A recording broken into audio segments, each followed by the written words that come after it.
안녕하세요. 네, 반갑습니다. 오늘 날씨도 차고 또 요즘 상황이 좀 코로나 상황이 만만치가 않죠. 그럼에도 불구하고 이제 여러분들이 시작하는 이 마당에 또 여기 참석하셔서 나름대로 이제 앞으로 계획도 세우시고 이제 어떻게 공부해야 될 것인지 한번 생각해보는 그런 시간을 갖도록 하죠. 어렵게 참석하시는 줄로 알고 있습니다. 사실 뭐 지금 몸을 움직인다는 것이 쉬운 일은 아니죠. 그러나 우리는 가야 할 길이 있기 때문에 책임감을 갖고 또 올 한 해 나름대로 계획을 잘 세우셔서 여러분들이 소망하는 그 교직의 꿈을 꼭 이루시길 바랍니다. 자, 오늘 2023학년도 합격 설명회 시작하도록 하죠. 우리는 이제 먼 길을 가야 됩니다. 1년이라는 긴 기간 동안 오랜 어떻게 보면 이제 그 심리적으로 보면 굉장히 긴 시간일 겁니다. 많이 힘들고 또 외롭기도 하고 또 지치기도 하고 또 스트레스도 받기도 하고 그렇습니다. 그런 모든 과정들을 다 이겨내고 이제 끝까지 질주하셔야 되는데 무엇이든지 간에 이제 가장 중요한 것은 첫걸음이라고 볼 수 있죠. 첫걸음을 잘 내디디셔야 됩니다. 내가 원하는 방향을 잘 보고 그 방향을 향해서 이제 첫걸음을 내디는데 이 첫걸음을 떼는 게 쉽지가 않아요. 마음은 쉽게 먹는데 행동으로 옮긴다는 건 쉽지 않죠. 여러분들도 가끔 보면 이제 계획을 자주 세웁니다. 근데 이제 막상 실천하려고 하다 보면 생각한 대로 또 실천이 안 되기도 하죠. 근데 어떤 경우는 이제 방향을 잘못 잡아서 엉뚱한 길로 가기도 해요. 그런 경우를 종종 많이 봤습니다. 방향은 저쪽인데 다른 쪽으로 향하고 있는 거예요. 엉뚱한 쪽으로 향하게 되면 뭐 결과는 뻔하죠. 그러니까 처음 이제 발을 내디딜 때 어떤 쪽으로 가야 될지를 분명히 생각하고 첫 걸음을 내디뎌야 된다고 생각이 들고요. 한 걸음을 먼저 내딛는 게 되게 중요한 겁니다. 되게. 여러분 중에 이제 행동력 또는 실천력이 조금 부족하신 분들은 마음속으로 늘 뭐 해야 되겠다 하는데 막상 하려고 하다 보면 벌써 훌쩍 몇 개월이 가 있죠. 그죠? 보통 그래요. 보통 일반인들은. 일단 어떻게 보면 행동하는 게 더 앞서는 것이 나을 수도 있어요. 어떻게 공부할 때는. 일단 저질러 놓고 보자. 책을 사놓고 보자. 펴놓고 보자. 일단 읽고 보자. 뭐 이렇게 뭔가 행동하고 보면 그 다음에 뭔가 하게 되는데 할까 말까 언제 하지 이렇게 고민하고 또 이것저것 따지고 이러다 보면 결국은 이제 시간만 훌쩍 지나가게 되는 거예요. 일단은 첫 걸음을 잘 내딛자. 방향을 잘 보고 그리고 행동을 먼저 하자. 일단 작심했을 때 바로 실천에 옮길 수 있도록 그러셔야 됩니다. 첫 걸음만 잘 내딛으시면 그 다음부터는 두 번째, 세 번째 걸음은 자연스럽게 따라오게 돼 있어요. 어차피 내가 향한 목표나 방향이 있을 것이고 그 방향대로 한 걸음, 두 걸음, 세 걸음 이렇게 이제 걸어가게 되는 거죠. 이렇게 이제 쭉 이제 마음 먹은 대로 이제 그 길을 그 목표를 향해서 쭉 걸어가게 됩니다. 그러면서 이제 보통 이제 우리 수험 기간의 1년의 과정을 본다면 한 1, 2월, 3, 4월 정도로 이제 쭉 묵묵히 이렇게 이제 쭉 걸어가게 되는 거죠. 그러다 한 5, 6월 정도나 7, 8월 정도 되면 이제 뛰기 시작합니다. 이제 분명히 이제 목표가 잡혔고 어느 정도 이제 탄력을 받았기 때문에 뛸 수가 있게 돼요. 뜹니다. 그리고 9월부터 한 11월 정도 되면 이제 마지막 스퍼트를 하게 되죠. 보통 이제 임용시험 전체 과정을 보면 1, 2, 3, 4, 5, 6, 7, 8, 9, 10, 11월 이렇게 볼 때 1, 2월과 3, 4월은 이론을 충분히 잘 다져야 되는 시기고요. 전공도 마찬가지일 겁니다.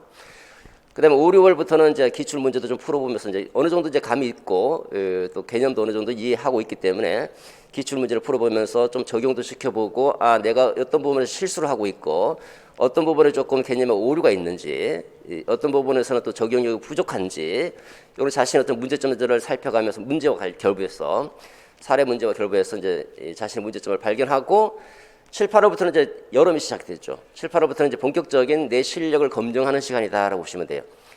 7, 8월 검증하고 9, 10, 11월 3개월 동안은 정말 실전처럼 종합 모의고사를 통해서 내 실력을 완성해 나가면서 이제 마지막 스퍼트를 하게 되는 겁니다. 그러면 마지막 11월 셋째 주가 이제 우리 임용 시험일이죠. 보통 일반적으로 그렇습니다. 그때 시험장에 들어가 보면 이제 이렇게 패스 통과. 여러분들은 이 합격을 위해서 1년 동안 계획하고 또 준비한 대로 달려나가게 되고 하게 되는 거죠. 보통 어떤 선생님들은 이제 본인의 그 의지와는 관계없이 재수, 삼수 뭐 여러 가지 몇 년을 공부하기도 하고요. 어떤 선생님은 1년 만에 끝내기도 합니다. 우리는 지금 여러분들 대부분 아마 초수일 텐데 초수이든 재수이든 뭐 상관없이 올해 1년 동안은 반드시 합격의 해로 삼고 1년 만에 끝내자라고 생각하시고 접근하시는 것이 필요하다 생각 들고, 그러면 이 1년 안에 합격하려면 어떻게 해야 될 것인가를 한번 생각해 봐야 되겠죠. 제가 이제 강의를 쭉 하면서 여러 선생님들을 많이 경험합니다. 작년 같은 경우도 이제 작년 아직 합격자 발표 안 났죠. 재작년에 합격자 발표 났던 그 선생님들 보면 이제 우리 선생님들이 이제 저와 강의 공부를 같이 하는 선생님들 매년 수석 합격자가 나오고 매년 만점자가 막 여러 명들 많이 나옵니다. 교육학에서. 근데 어떤 선생님은 이제 수석 합격하셨는데 그 선생님은 나이도 많아요. 나이도 여러분들 지금 이렇게 보니까 여러분들보다 훨씬 많습니다. 한 40대 중후반 정도 돼 보이시는데 일반적인 건 아니죠. 이 선생님은 1년 만에 합격하셨어요. 초수로 기간제 하면서 이제 선생님 돼야 되겠다고 생각한 거죠. 또 가정도 있고. 그러니까 참 특이한 케이스인 게 가정에 책임감이 있다는 것. 두 번째는 기간제 교사를 시험 볼 때까지 계속했다는 거예요. 그러면 시간은 나오는가? 공부 시간이 나오지가 않죠, 잘. 어떻게 하면 효율적으로 짧은 시간 안에 효율적으로 합격할 것인가를 고민하게 되는 거예요. 그래서 그 선생님 어쨌든 뭐 교육학은 20점 만점 맞고요. 교육학 그냥 제 1년 그냥 쭉 따라갔다 그래요. 그냥 따라가면서 그냥 그 시키는 대로만 했다는 거예요. 시킨 대로만. 다른 거 보지 말고 뭐 이것저것 많이 볼 필요가 없어요. 사실 교육학은 제가 하나만 끝납니다. 그냥 이것저것 책 뒤지고 뜨는 순간 공부량이 늘어납니다. 더 공부는 갈수록 공부량을 줄여 나가야 되거든요. 근데 어떤 선생님들은 공부할 때 보면 계속 공부량을 늘립니다.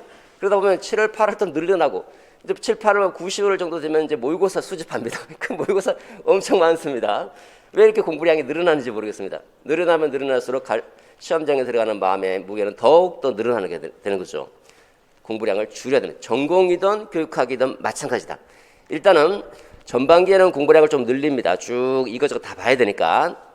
그리고 전반기 중에 이제 한 뭐 5, 6월 정도 되면 점점점 양을 줄이고 그 다음에 그것을 계속 반복하면서 핵심 키워드 중심으로 계속 양을 줄여 나가셔야 돼요. 일정한 범위를 잡아놓고 공부를 쭉 이것저것 쭉 봅니다. 근데 그 범위까지 딱 끝내고 나서 그 다음에 쭉쭉쭉 줄여 나가는 거죠. 이런 식으로 공부를 하셔야지 실제 시험장에 들어갈 때도 마음도 가볍고 시험도 잘 보게 되는 거예요. 어떤 선생님은 이제 다른 강의 듣다가 중간에 이제 뭐 3, 4로 옮겨 타는 선생님도 있었고 7, 8로 옮겨 타시는 선생님도 있었는데 7, 8로 옮겨 타시는 선생님들도 이제 공부가 조금 이제 뭐 다른 그런 강의 뭐 자기하고 맞지 않았겠죠. 그러면서 이제 새롭게 뭐 방향을 잡기가 쉽지 않았는데 또 잘 잡으셔서 합격하시는 분도 봤고, 나이는 상관없다고 생각해요. 보통 이제 나이 드신 선생님들은 이제 내가 암기력이 별로 안 좋은 데라고 생각하는데 암기력은 안 좋지만 이제 이해력은 좀 좋잖아요, 그죠? 그러니까 어떻게 보면 이제 상보적인 관계라고 볼 수 있는데, 그런 선생님도 9, 10월까지 헤매다가도 사실 9, 10월이면 시험이 얼마 안 남았거든요. 11월 셋째 주가 시험이면.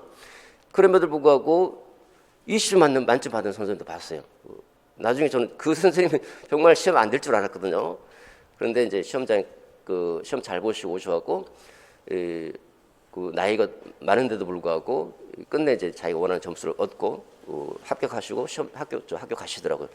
여러 가지 사례들을 볼 때 일단은 우리가 의문점이 그럼 어떻게 공부해야 될 것인가, 어떻게 공부하는 것이 중요한가를 생각해 볼 수 있겠죠.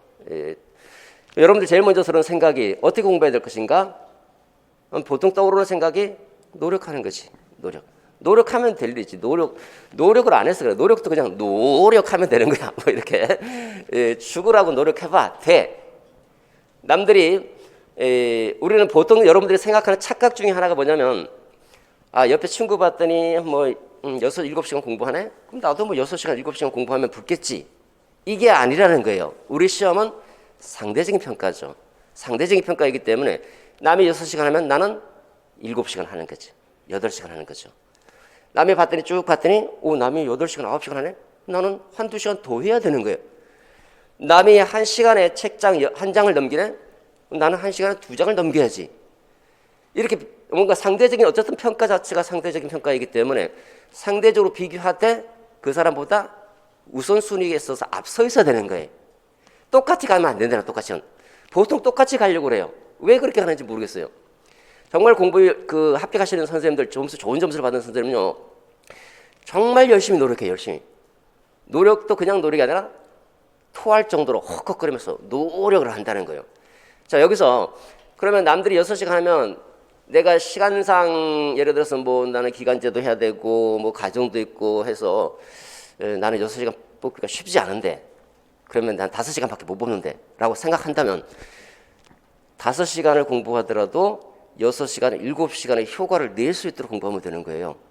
똑같은 이런 물리적인 시간이 중요한 것이 아니라 얼마나 집중해서 그 짧은 시간 안에 모든 이 정신적인, 인지적인 노력을 기울여서 집중해서 내가 원하는 내용을 이해하는가라는 부분이 중요한 거예요.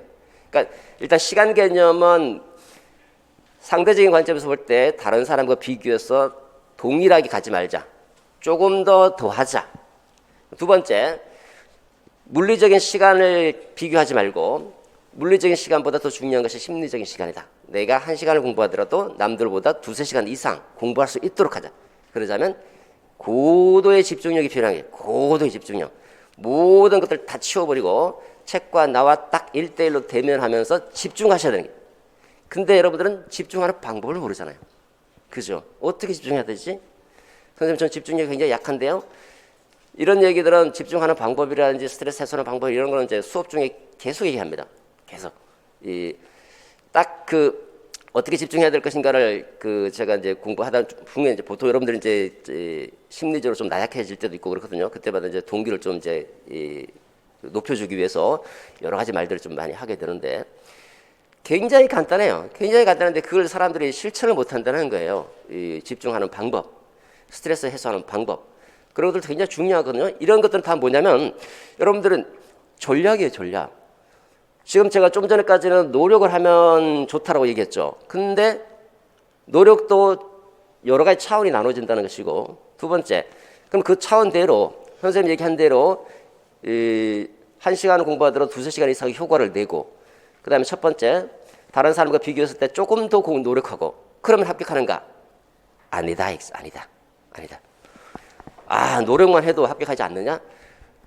물론 합격의 전제 조건 중에 하나가 노력이에요. 근데 노력만 한다고 합격하는가? 그렇지 않다.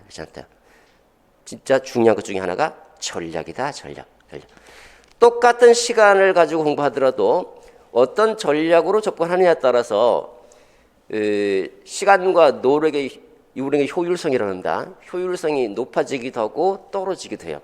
동일한 시간을 가지고 공부하는데도 좀 더 효율적으로 목표에 도달하는 사람이 있는가 하면 뭔가 많은 시간과 노력을 했는데 효율성이 좀 떨어지는 경우도 있거든요. 그거는 바로 전략의 문제예요. 전략입니다. 여러분 한번 상식적으로 생각해 보십시오. 내가 예를 들어서 운동선수로서 운동에 나간다. 권투 선수다. 격투기 선수다. 씨름 선수다. 할 때 우리는 먼저 생각하는 게 열심히 노력하죠. 열심히 노력만 하는 게 아니잖아요. 상대방을 분석하잖아요. 상대방이 나하고 체격 조건이 어떻고 어떤 부분에 장점이 있고 어떤 부분에 단점이 있는지 정확하게 분석해서 또 나의 장단점을 잘 분석해서 또 그 사람을 넘어뜨리기 위한 여러 가지 기술들을 잘 찾겠죠. 그죠? 여러 가지 다양한 기술들을 공부해서 거기 가서 이제 써먹게 되는 거예요. 이게 뭐예요? 전략이다. 전략을 세워야지 무조건 노력한다고 되는 게 아니라는 거죠. 임용시험도 똑같은 거예요. 임용시험에 단기에 합격하기 위해서는 어떤 전략을 수립해서 접근하는 것이 좋은가? 이 전략이 빠져버리면 진짜 합격은 쉽지 않습니다. 물론 노력해 통해서 극복해 나갈 수 있지만 너무 많이 힘이 든다는 거죠. 그렇지 않아도 힘든데 그래서 이 두 가지 노력과 전략이 합쳐질 때 우리는 합격할 수 있다. 그러니까 여러분들 공부하시다가 이제 예를 들어서 내 공부한 마음대로 안 된다 그러면 어떻게 생각해야 됩니까? 왜 이렇게 공부가 안 되고 왜 내가 원하는 대로 성적이 안 나오지? 라고 할 때 내가 머리가 둔한가? 내 머리에 문제가 있나? 자꾸 머리로 실패를 귀인시키는데 그렇게 하지 말라는 거예요. 뭘로 귀인시켜야 됩니까? 내가 노력이 부족했나? 내가 전략이 부족했나? 전략을 좀 바꿔볼까? 노력을 좀 더 해볼까? 이렇게 해야 되는 거예요. 이렇게 자신의 자기 효능감이 높아지는 거예요. 할 수 있어라는 강한 자신에 대한 이 능력에 대한 믿음이 생기면 계속 할 수 있는 동기가 유지가 되는 거예요. 그러면 이 시험자까지 그 심리적인 에너지를 가지고 시험자까지 쭉 하게 되는 거죠. 물론 인간은 기계가 아니기 때문에 종종 스트레스를 받기도 하죠. 그래서 스트레스 해소하는 전략도 알아두셔야 되는 것이고, 여러 가지 전략들을 많이 갖고 있어요. 많은 다양한 기술들을 많이 갖고 있어야지 거기에 맞게 적절하게 처방을 할 수 있게 되는 거죠. 이 두 가지가 매우 중요하다. 매우. 여러분들이 이제 오늘 어떻게 보면 요거만 알아도 진짜 중요한 모든 앞으로 공부 방향에 대해서는 모든 것을 다 알았다고 생각할 수 있어요. 전략 부분은 좀 뒤에 있다가 다시 상수하도록 하죠. 자, 이렇게 해서 열심히 공부하시면 이제 결국은 합격에 대한 확실히 생기고, 실제 시험 끝나고 나서는 이제 뭔가 붙을 것 같아, 이런 강한 믿음이 생깁니다. 실제 매년 이제 시험장에서 시험 끝나고 나서 보통 시험 끝나고 나면 이제 많이 허탈하죠. 1년간 공부했기 때문에. 예를 들어서 오늘 시험 봤다. 오늘 시험 보고 나서 이제 끝나면 뭐 허탈하기도 하고 또 나름대로 이제 그 부족한 부분에 대해서 또 생각도 하게 되고 그러는데, 이런 확신을 가지고 실제 시험장에 가보시면 생각이 좀 달라집니다. 뭔가 붙을 것 같아, 될 것 같아, 이런 확신이 분명히 생기. 저와 1년간 공부하시면서 이제 그 선생님들 그 느낀 점, 시험 보자마자 바로 느낀 점들 이제 몇 가지 있는데 몇 가지만 간단하게 한번 보도록 하죠. 뭐 우리 이제 가이드북에 있습니다. 이 가이드북은 이제 라이브 들으시는 선생님들은 이제 자료실 아마 올라가 있을 겁니다. 자, 이 선생님은 이제 진짜 다 적중히 하시네요라고 하면서 이제 작년에 다른 선생님 강의를 들었던 거죠. 작년에 그냥 운이 좋아서 다뤄준 게 나온 거지라고 생각했는데 작년뿐만 아니라 계속 그랬으니까 이번 선생님 저 강의를 들으면서 문제 보자마자 첫 문제부터 나와버린 거 진짜 출제자가 권추쌤 강의 보고 문제 냈나 싶었어요. 저도 비슷하게 생각해요. 이 선생님들 이렇게 저도 그렇게 생각해요. 나 혹시 내 아는 친구가 출제면 들어갔나? 아니면 저 이제 맥이 있으니까 저 아는 관련돼 있는 사람이 출제면 계속 들어가나? 라고 하는 생각도 들고, 날 좀 어떻게 살려주려고 그러나? 우리 생각도 들고, 제가 살면 저랑 함께 공부하시는 모든 선생님들 사니까 나름대로 저도 계속 기도해요. 제발 우리가 공부하고 제가 강조했던 것이 좀 나와주기를 원하고, 저와 같이 공부하시는 선생님들 모두 합격하시기를 원한다고 시험 때가 될 때마다 계속 기도합니다. 마음속으로. 제발 우리 애들 좀 합격시켜달라고. 그 다음에 이제 그 밑에 이제 다른 선생님들 그건 그래요 그러면서 이제 안 들었으면 틀렸던 문제들 조금 같이 전공하는 선생님들한테 전문적 학송, 오른 전문적 학송도체 비슷한 부분들이 나왔거든요. 이야기해줬더니 자기가 듣는 그 선생님은 언급도 안 했다. 이 선생님 때문에 이제 이 선생님 하나 얻어간 거죠. 보통 이제 스터디 하다 보면 다른 강의 듣는 선생님들 스터디 하다 보면 야, 우린 거 그런 거 별로 안 중요해. 그런데 제가 되게 중요하다 그러면 야, 이거 중요해. 그래? 우리는 언급도 안 하는데? 뭐 올해 나온 수직지 연계성. 이것도 이 노량진에서 제가 처음으로 얘기했어요. 처음으로. 이 책에도 다른 선생님 책에도 없었어요. 2, 3년 전부터 계속 중요시했던 그 부분이. 이것도 그러면 제가 중요시하면 이제 다른 선생님 책으로 올라갑니다. 이거 수직지 연계성 중요한가 보다 하고. 이거 올해 나왔잖아요. 올해. 시험지 보고 소름 돋았다. 이번에 교육과정 재구성 이것도 계속 얘기했던 부분이고, 온라인 매체, SNS 이런 거 누가 압니까? 이런 거 출제될 거라고 책에도 없는 거예요. 책에도. 근데 모의고사 이제 마지막 부분에서 2번 연속적으로 계속 강조했고, 또 첨삭과제로 냈는데도 첨삭과제로 냈는데 첨삭과제 이런 것도 교육과정 재구성.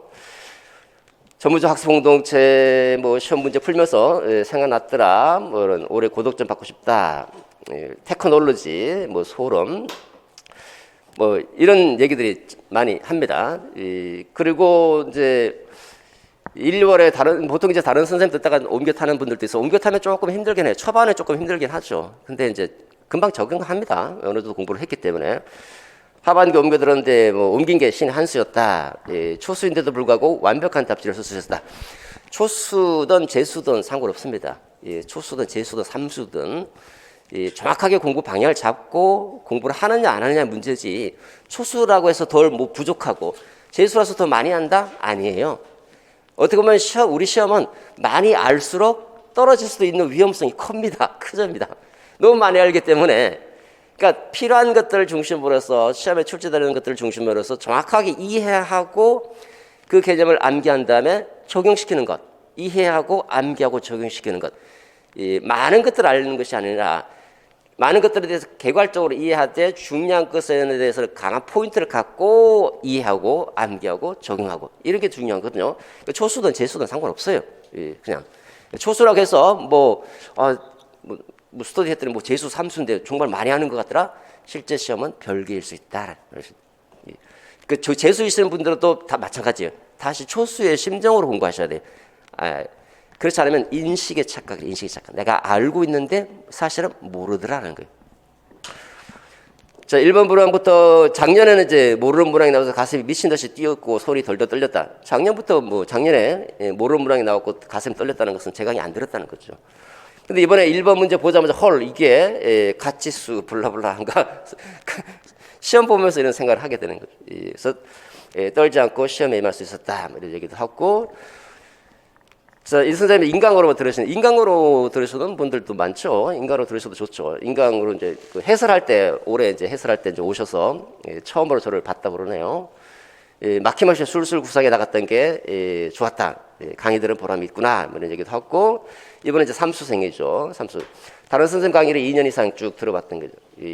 오픈형에서 우수수 틀리고 이제 이런 출제 경향이 바뀝니다. 오픈형이라는 얘기를 참 많이 듣게 될 거예요 앞으로. 그러니까 여러분들이 생각을 해서 문제를 풀어야 되는 거예요. 그냥 틀에 박힌 대로 외워서 푸는 문제는 거의 없다. 뭐 4개 논점이 4개거든요. 4개 중에 하나 정도로 나올 수 있겠지만 대다수의 문제는 다 오픈형이에요. 알고 있는 개념을 적용하고 활용해야 되는 부분이에요. 그러니까 이걸 연습 안 했으면 틀릴 수밖에 없는 거예요. 근데 이거 뭐 적중률 좋고 오픈형 대비도 잘해준다. 오픈형 저만큼 대비 잘해주는 사람 없을 수도 있을 거예요. 어렵게 강의를 들었는데 바꿨는데 이분은 이제 여기 제가 쭉 전부 다 생략했는데 몇 가지만 따왔기 때문에 너무 길어서 쭉 다른 2년 동안 다른 강의를 계속 들어왔기 때문에 마인드 자체가 그 선생님 강의하고 그 선생님 책 구조에 맞춰져 있는 거예요. 이 구조를 다시 바꿔야 된다는 게 너무 힘들었다는 거예요. 중간에 포기할까 생각되고 했는데 그러니까 기존에 공부했던 내용들을 전부 다 싹 바꿔야 되니까 너무 힘들었다는 거죠. 근데 끝까지 가봤다는 겁니다. 끝까지 갔더니 이제 정말 교육학 시험이 끝나는 종이 칠 때 제 생각이 나고 가치수구나 이런 느낌이 들었다는 거예요. 그러니까 이분은 이제 그냥 따라오신 거죠. 그러니까 그대로. 그러니까 아마 그렇지 않았으면 이 2년 전 그런 형태로 계속 갔으면 그냥 또 이번에 또 마찬가지였을 겁니다. 자, 이거 2021학년도 이제 작년이죠. 작년에 이제 시험 끝나고 이런 얘기들이 쭉 나왔던 얘기들입니다. 그 시험장 끝나고 그날 이제 막 이제 시험 끝나면 우리 보통 이제 해방이기 때문에 할 얘기가 없을 텐데 와서 막 이렇게 제 카페 오셔서 이렇게 막 얘기를 하시는 거죠. 보시면 이거 스나이드도 마찬가지예요. 이것도 제가 진짜 강조했던 부분인데 중요한 거는 다른 선생님 책에 없었다는 거. 우리가 이제 강의하신 선생님 책. 제가 다른 선생님 책 보잖아요. 이렇게 봤는데 없어요. 근데 이것도 몇 년 전부터 강조했죠. 강조하니까 다른 분들도 제 책을 참고해서 올리시더라고요. 우리 따라오는 거예요. 근데 이제 그런 경우를 많이 들어요. 이거 얘기하니까 어떤 선생님이 이제 다른 선생님 제가 강의 듣다가 옮겨 탔는데 이거 좀 처음 듣는 얘기인데요. 이거 해야 됩니까? 이렇게 중요한 거를 왜 처음 듣는다 하더라도 중요한 거니까 해야 된다. 뭐 이런 얘기들 많이 있습니다. 이건 그냥 넘어가도록 하죠. 뭐 여기 보면 이제 문제 펼치자마자 이런. 그러니까 쭉 이분 참 특이하신 분이죠. 19년 동안 임용시험을 준비하셨다는 게 한 사람만 들었다. 한 사람만. 19년 동안 한 사람을 19년 동안 들으면 완전히 그 사람이 돼버리는 거예요. 그렇죠? 근데 그래서 뭐 내가 공부하는 게 중요하지 뭐 강사가 중요하냐. 그런데 이런 선생님 선택이 이렇게 중요한지 몰라. 첫 걸음을 어떻게 내딛느냐 이거죠. 다른 방향으로 가버리면 계속 19년 해도 이렇게 되는 거예요. 점수가. 근데 처음으로 교육학을 이렇게 공부하는구나라는 걸 처음으로 알게 됐다. 이번에 3년째 합격하시고 또 맞죠, 그죠? 이번에 아마 떨어졌으면 전공 때문에 떨어졌을 거예요. 어떤 선생님은 이거 재임용이죠. 초수 1년 동안 개념 못 잡고 12점 받았는데 보통 11점, 11점, 11점, 13점 많이 받아요. 보통. 그리고 또 재수 때 합격했어요. 제가 만나서 또 다시 재임용하려고 하고 또 강의 듣고 있더라. 근데 오늘 시험 봤는데 괜찮았다, 좋았다 이거죠, 그죠? 그러니까 어느 정도 제가 가르치는 방향대로 잘 가시면 1년째 그 점수가 뭐 예를 들어 18점에서 20점 나왔다. 그 다음에 또 그대로 나와요, 그냥 쭉쭉쭉. 자, 오늘 주요 내용입니다. 탁월한 만점 전략 설명회 주요 내용. 첫 번째, 임용 시험 일정과 출제 범위. 두 번째, 제 강의의 특징과 연간 강의 계획. 세 번째, 이게 중요한 거죠. 공부 전략 어떻게 할 것인가. 다른 건 몰라도 3번은 잘 알고 가시면 좋습니다. 그 다음에 네 번째, 교사는 여러분들의 길이다. 사도죠, 사도. 스승의 길을 가는 여러분들. 한번 잠깐 생각해보자라는 차원입니다. 자, 먼저 첫 번째입니다. 시험 일정과 출제 범위입니다. 아마 그 책자 속에 다 있을 겁니다. 보십시다. 1차와 2차 시험으로 나눠지죠. 1차 시험은 교육학과 전공 두 과목을 봅니다. 자, 그 전에 한국사 시험을 먼저 보게 되죠. 한국사 능력 검정 시험입니다. 3급 이상 받으셔야 됩니다. 요거 5년간 유효합니다. 5년간. 그래서 일단 지금 출발하시기 전에 이거부터 먼저 해결하세요.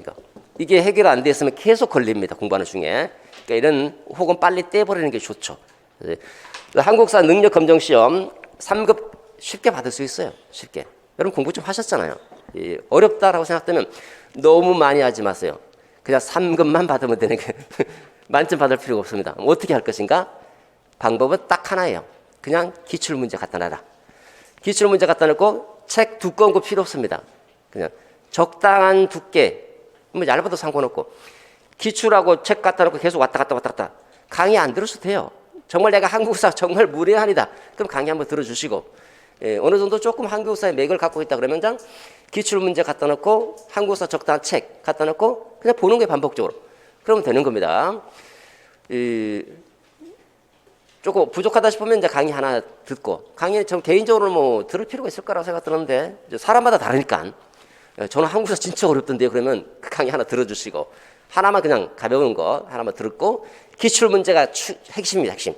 기출 문제와 너무 두껍지 않은 교재 딱 갖다 놓고 계속 반복하실 때 책 읽고 나서 일정한 페이지 예컨대 뭐 굵직굵직한 목차들 있잖아요. 그거 읽고 나서 그다음 기출 문제 보는 거예요. 풀어보고 틀린 거 다시 여기다가 체크하고 나중에 기출 문제 따로 볼 필요가 없습니다. 그러니까 두 번, 세 번 보려고 하지 마세요. 책 딱 읽고 기출 문제 보고 틀리는 거 체크. 그 다음에 또 한 번 더 봐야 될 거 또 뭐 삼각형. 그 다음에 또 일정한 그 항목을 또 읽고 나서 이해하고 암기하고 또 기출 문제 보고 문제가 이렇게 출제되는구나. 근데 요거는 조금 어렵네. 요거 내가 틀렸네. 체크. 그 나중에 그 체크된 것만 또는 삼각형 한 번 더 봐야 될 거. 그거만 따로 보는 거예요. 따로. 그다음 계속 뭐 본다? 기본서만 계속 보는 기본서만. 기본서. 기출하고 같이 갖다 놓고 같이 병진해야 됩니다. 쭉쭉 왔다 갔다 하시면서 그럼 금방 붙습니다. 금방. 일단은 이거부터 빨리 해결하시고 두 번째 본격적으로 우리 시험은 교육학과 전공이죠. 교육학 20점, 전공 80점, 합산 100점 만점입니다. 교육학은 9시부터 시작이 됩니다. 토요일 날 9시에서 10시까지 60분 동안 논술형으로 시험을 치르게 되고 40분 휴식을 취한 다음에 90분간 전공 A 그 다음에 또 40분 휴식 취하고 전공 B 또 90분 이렇게 해서 총 4시간에 끝납니다. 1년의 공부가 4시간으로 종결돼. 너무 허무하죠. 열심히 공부했는데 4시간이 내 인생을 좌우하는 시간인 거예요. 1년의 농사가. 그러니까 4시간 동안 이제 시험 보게 됩니다. 저희가 평가원에서 이제 주관해서 출제하고 여러분들 뭐 전국의 모든 선생님들이 이제 공통으로 시험을 보게 됩니다. 자, 하나씩 더 가보도록 하죠. 이렇게 합산해서 100점입니다. 교육학은 20점 만점에 논술 문항 큰 문항 하나. 큰 문항 하나. 문제가 저 합격 그 가이드북 뒤에 있습니다. 나중에 참고해 보십시오. 큰 문항 하나인데 그 큰 문항 하나 속에 논점이 4개가 있습니다. 4개가. 이 영역별로 영역별. 우리 교육학 영역들이 많습니다. 그 영역 중에서 4개의 영역, 출제위원 3분이 들어갑니다.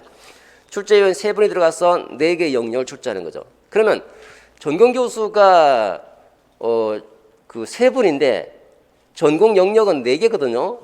그러면 어떡합니까? 하나는 다른 것과 같이 전공한 교수를 불러내는 거죠. 예를 들어서 올해 같은 경우는 교육과정 교수하고 교육방법론 교수, 교육행정 교수 이 3분이 들어갔어요.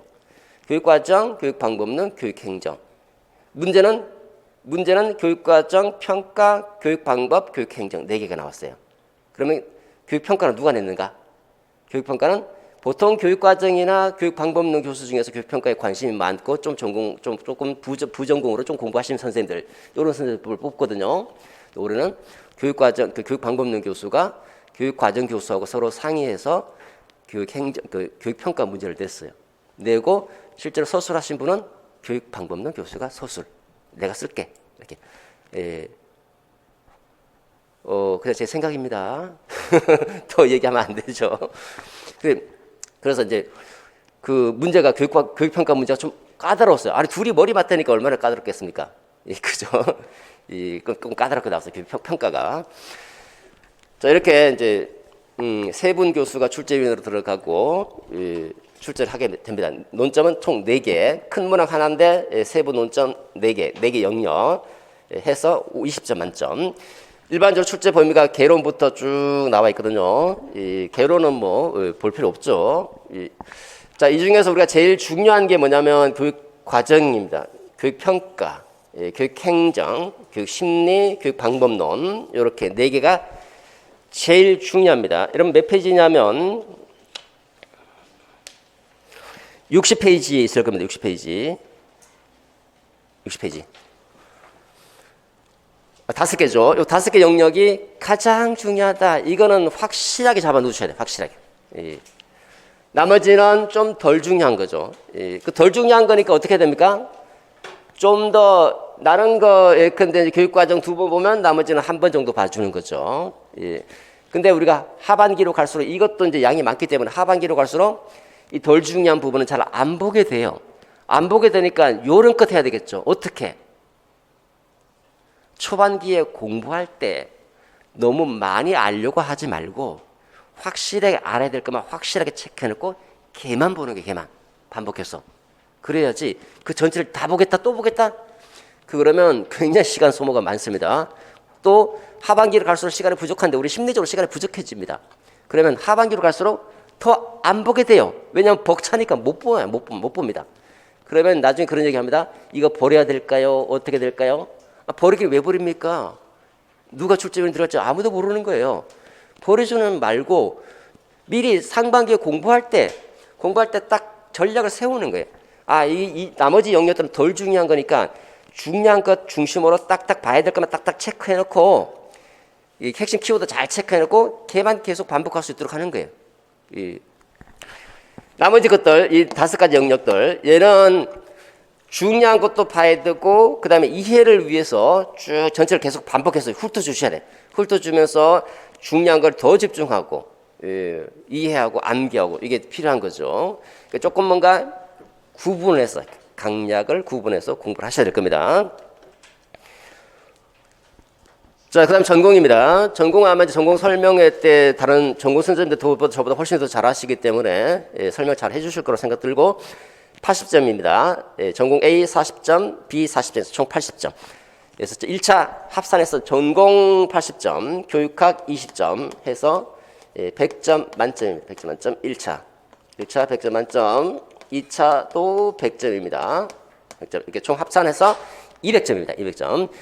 그래서 성적 순으로 이렇게 이제 자르게 됐죠. 이렇게 보면 이제 우리가 전공하고 교육학 보면요. 20점과 80점, 2대 8이죠. 그죠? 20대 80입니다. 전공이 훨씬 점수가 높죠? 그 전공에 시간 투자를 많이 하셔야 되는데, 일단 1년의 과정을 볼 때, 초반기에는 교육학 비중을 좀 늘렸다가 점점점 갈수록 하반기에 갈수록 전공 비중을 늘리셔야 돼요. 예를 들어서 초반기에 뭐, 공부 비중을 예컨대 뭐, 사람마다 다 달라요. 4대 6으로 공부했다가, 또는 뭐 3대 7로 공부했다. 그러면 하반기 가면 이걸 줄이는 거죠. 3대 7로 공부한다든지 또는 2대 8로 공부한다든지 이런 식으로 이런 시간 비중을 줄여 나갔어야 돼. 초반기에 교육학 잘 잡아 놓으셔야 돼. 그래야 하반기에 전공에다 더 많은 시간을 투자할 수 있게 되는 겁니다. 예. 근데 이제 보통 보면 이제 그 당락을 좌우하는 거는 전공이 아니라 교육학이 어떻게 보면 대부분 보면 교육학 올해 같은 경우도 전공은 뭐 전공마다 이제 그 난이도 다르기 때문에 일률적으로 말하기는 어려운데 교육학은 공통적으로 적용되는 부분이다 보니까 전공 잘 봤는데 아까도 그 학생들 보면요 선생님들 이제 전공 잘 봤는데 올해도 마찬가지라고 전공 잘 봤는데 전공 못 봤는데 교육학 잘 봤어요. 교육학 너무 잘 봤는데 얘 때문에 떨어질 것 같아요. 다시 공부해야 될 것 같아요. 이런 얘기 참 많이 해요. 많이 합니다. 그러니까 교육학을 저 강의 들었을 때 교육학 잘 봤는데 얘 때문에 안 돼서 떨어진다 이런 얘기도 많이 하시고요. 또 어떤 선생님 반대요. 얘는 잘 봤는데 얘가 때문에 얘가 과락을 맞아서 힘든다는 얘기도 하고 둘 다 중요합니다. 둘 다 중요한데 초반기에는 가능하면 제 생각인데요. 가능하면 계획을 세울 때 얘를 먼저 잡아놓고 하반기에 얘에 힘을 실어주자 이렇게 접근하는 것이 좋다. 일반적으로 그렇게 접근하십니다. 자, 그다음 전공 파트는 뭐 넘어가도록 하죠. 자, 1차가 끝나면 2차 시험이 있죠. 2차 보통 한 1개월 안에 결정 납니다. 시험 공부를 쭉 하시게 되는데 2차는 예를 들어서 뭐 체육이라든지 뭐 미술이라든지 음악 이런 선생님들은 1차 공부하면서 2차 준비도 함께 해 나가시는 선생님들도 있더라고요. 이제 지역별로 좀 다른데 1차 끝난 다음에 하시는 선생님도 있고 내가 뭐 좀 부족한 부분이 있는 선생님들은 미리 2차 실기를 미리 하시는 선생님도 있더라고요. 조금씩 자신의 그 실력에 따라 좀 생각해야 될 부분이 일반적인 다른 선생님들은 1차는 1차입니다.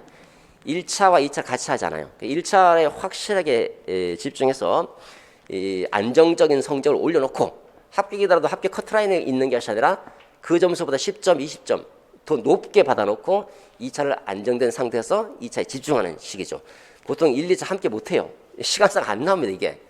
1차를 완전하게 잘 공부해서 높은 점수를 받고 그 다음에 그 여세를 몰아서 2차에 집중. 2차는 1차 끝나고 나서 보통 합니다. 그때 집중하는데 실험 실기 평가 보는 교과도 있고 그 다음에 지도안 작성은 요즘에 지도안 작성은 이제 안 하는 추세인데 있는 지역도 있죠. 요 제외 지역도 있고요.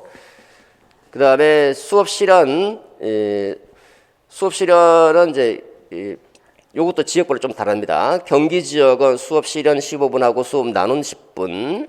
충북이 올해 좀 바뀌었는데 수업 실현 평가 문제 갖고 수업 실현하고 수업 성찰, 자체 출제, 자신 수업하는 것에 대해서 성찰하는 식으로 약간 경기도 약간 비슷한 형태로 가고 있죠, 그죠? 바뀌었습니다 올해.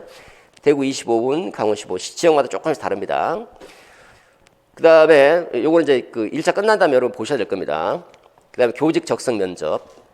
자, 면접이죠. 면접은 비교과 선생님들은 얘 하나로 평가합니다. 얘 하나가 100점 만점이죠. 그러니까 비교과 선생님들은 이제 예를 들어서 뭐 보건, 전문 상담, 뭐 영양, 뭐 사서 이런 비교과 선생님들은 여기 올 매진하셔야 되겠죠. 100점 만점입니다. 요걸로 나머지 선생님들은 이제 교과 선생님들 이렇게 좀 그 지역별로 조금 점수가 나눠집니다. 자, 면접 출제 기관을 보시면 평가원에서 출제하는 지역이 이렇게 쭉 10개 지역이 있고 자체 출제 지역이 7개 지역입니다. 자체 출제 지역. 요것도 이제 1차 끝난 다음에 다시 이제 공부를 하셔야 될 부분인데요. 평가원 출제 지역과 자체 출제 지역 이렇게 두 가지로 나눠집니다. 이건 뭐 세부적인 사항은 이제 보통 이제 1차 그 공지할 때 같이 올라옵니다. 내년도는 또 바뀔 수도 있으니까 참고로만 봐두시고요. 자, 2차는 어쨌든 1차 끝난 다음에 집중하는 겁니다. 자, 경기도는 또 좀 다르기 때문에 이제 한번 참고로 올려놓은 겁니다. 참고로 이제 여담이지만 우리 면접한다든지 수업 나눔이다 보통 수업 나눔이다든지 개별 면접 이게 전부 다 집단 토의 말로 하는 거잖아요, 그죠? 말로 하는 거니까 선생님들이 착각하는 것 중에 하나가 말 잘하는 사람들이 훨씬 유리하지 않는가라 생각하는데 그렇지 않다. 어떤 기억에 남는 재작년에 합격하신 차석으로 합격하셨나 수석으로 합격하셨나 합격하신 그 남자 선생님이 있는데 지리 선생님인데 전공 그 선생님은 그 선생님도 중간에 갈아탔어요. 중간에 다른 선생님 강의 듣다가 중간에 갈아타서 1년 만에 1년이죠. 1년 만에 합격하셨죠. 근데 7급 공무원이셨어요. 7급 공무원이셨는데 공무원직 그만두고 못하겠다고 너무 힘들다. 너무 힘들어서 이제 그만두고 이제 임용시험 준비해서 1년에 합격하셨는데 그 선생님이 이제 자기는 말을 잘 못한다는 거지. 경기도 지역 가봤는데 지금 옆에 친구들은 말을 너무 잘하는다는 거예요. 그래서 야 진짜 말 잘하네 하면서 이렇게 쳐다보면서 고개 끄덕끄덕거려지고 상대방 얘기에 대해서 호응해주고 그다음에 이제 우리 토의 하는 거니까 상대방 얘기를 잘 들어주는 것도 중요한 거예요. 상대방 얘기 잘 들어주고 전체적으로 종합해주고 난 그런 정도밖에 안 했다는 거예요. 근데 자기가 제일 점수 잘 받았다는 거예요. 이게 뭔가 이거지. 자기는 다른 사람들 정말 말 잘하는데 저 보면서 자기 감탄했더니 야 말을 저렇게 잘하나 했는데 그 친구는 점수 못 받고 자기는 그냥 고개 끄덕끄덕 해주고 상대방 말 잘 응대해주고 종합하고 정리해주면서 이렇게 나갔는데 자기가 점수가 제일 높았다는 거예요. 그게 뭐지? 토의에 맞게 움직인 거예요. 이 친구는.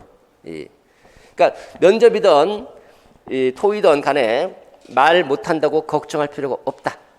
나중에 이제 면접은 어떻게 준비해야 될 것인가를 잘 안내 드립니다. 1차 끝나고 나서. 자, 그 다음에 제 강의 특징 간단하게 살펴보도록 하죠. 첫 번째 구조화된 강의입니다. 전체 구조를 잘 알아야 되죠. 여러분들 교육학이든 전공이든 모든 공부는 마찬가지예요. 전체 뼈대를 잘 추려야 되죠. 뼈대. 어떤 구조로 되어 있는가를 잘 파악하셔야지 이 세부 내용을 거기다가 갖다 붙이기가 쉽습니다. 여러분 우리 합격 가이드 맨 뒷장에 보시면 Thinking Map이 있거든요.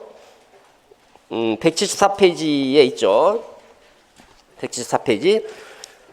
자, 교육과정이라고 하면요. 교육과정은 일단 기본적으로 무엇을 가르칠 것인가라는 게 교육과정이에요. 애들한테 뭘 가르치지? 애들 입장에서는 어떻게 생각할까요? 우리는 저 선생님한테 뭘 배우지? 뭘 가르치고 학생 입장에서는 뭘 배우는가? 이거를 결정하는 게 교육과정이에요. 교육과정. 무엇을 가르칠 것이고 수학 선생님이면 내가 얘네들을 지금 중학교 1학년이니까 1차 방정식을 가르쳐야지. 그 1차 방정식 뭐예요? 교육과정이 되는 거예요. 1차 방정식. 그다음 학생 입장에서는 1차 방정식을 어떤 식으로 배우지? 이게 학습 내용이 되는 것이거든요. 이 교육 내용, 학습 내용 이걸 우리는 교육과정인데 교육과정을 개발해야 될 거 아니에요. 그죠? 그 첫 번째 개발을. 두 번째, 그 교육과정을 개발한 것이 어떤 유형이 있는지, 유형. 그 다음에 교육과정을 실제 운영할 때 어떻게 운영해야 될 것인가. 이 세 가지 끝이에요, 끝. 그러니까 내가 애들한테 1차 방정식을 가르쳐야 되겠다. 1차 방정식을 개발해야 되겠죠? 개발한 것이 어떤 형태인가. 그 다음에 그 형태를 어떻게 운영할 것인가. 이게 세 가지 끝이 끝. 이렇게 전체 구조를 딱 잡아놓으면 되게 한눈에 들어옵니다, 한눈에. 그 개발할 방식이 또 어떻게 쭉쭉쭉 나눠지고 유형은 공식화 정도에 따라서 공식적 교육과정, 잠재적 교육과정, 영교육과정 나눠지더라. 공식적 교육과정에서 어떤 것들이 쭉 있더라. 이게 딱딱딱 체계를 잡아놓으면 전체 구조가 한눈에 딱 들어와야 돼. 딱 들어와야지 오픈형으로 나오더라도 저기서 이게 있었지. 끄주고 쓴다든지 저쪽 부분에 이게 있었는데 끄주고 쓴다든지 이렇게 응용하고 활용이 가능해지거든요. 구조가 되게 중요해요. 구조를. 딱 구조를 잡으셔야 돼요. 교육학 전공 다 마찬가지입니다. 구조는 간단한 게 좋아요. 간단한. 너무 복잡해버리면 머리가 아프거든요. 또 전체를 파악하기 쉽지가 않아요. 옆에 교육 심리학 한번 보세요. 교육 심리학 뭔가 복잡한 것 같죠. 교육 심리학 양이 굉장히 많아요. 그러니까 복잡해 보입니다.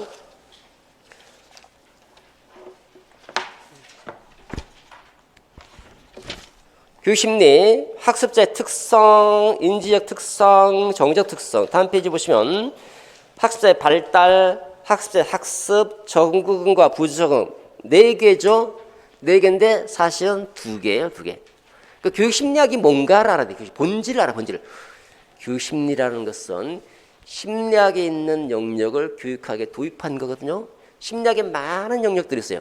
학습심리, 발달심리, 임상심리 굉장히 많습니다. 그중에서 학습심리와 발달심리 2개를 갖고 온 거예요. 그럼 교육심리학은 학습심리와 발달심리 두 개입니다. 그러니까 3번, 2번에 학습자의 발달, 이게 뭐예요? 발달심리. 3번 학습, 이게 학습심리예요. 그러니까 발달이론과 학습이론 두 가지 기본적인 축입니다. 근데 발달이라고 하는 것이 인지가 발달할 수도 있고, 거기 있지만 인지, 성격, 도덕성, 사회성 이런 것들이 발달할 수 있잖아요. 그죠?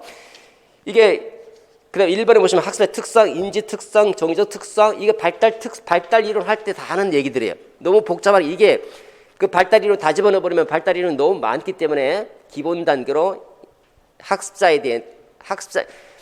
교육 심리학은 뭐냐면요, 학습자를 이해하는 거예요. 일단 교육 과정을 보면 교육 과정은 뭘 가르칠 것인가를 결정하는 것이라고 했잖아요. 두 번째, 누구에게 가르쳐 드릴 것인가, 무엇을 가르칠 것인가가 교육 과정이죠. 뭘 가르쳐야 되지? 교육 과정. 누구에게 가르쳐야 되지? 교육 심리. 어떻게 가르쳐야 되지? 교육 방법. 누구에게 가르쳐야 되지? 학습자를 알아야 될 거 아니에요. 그죠?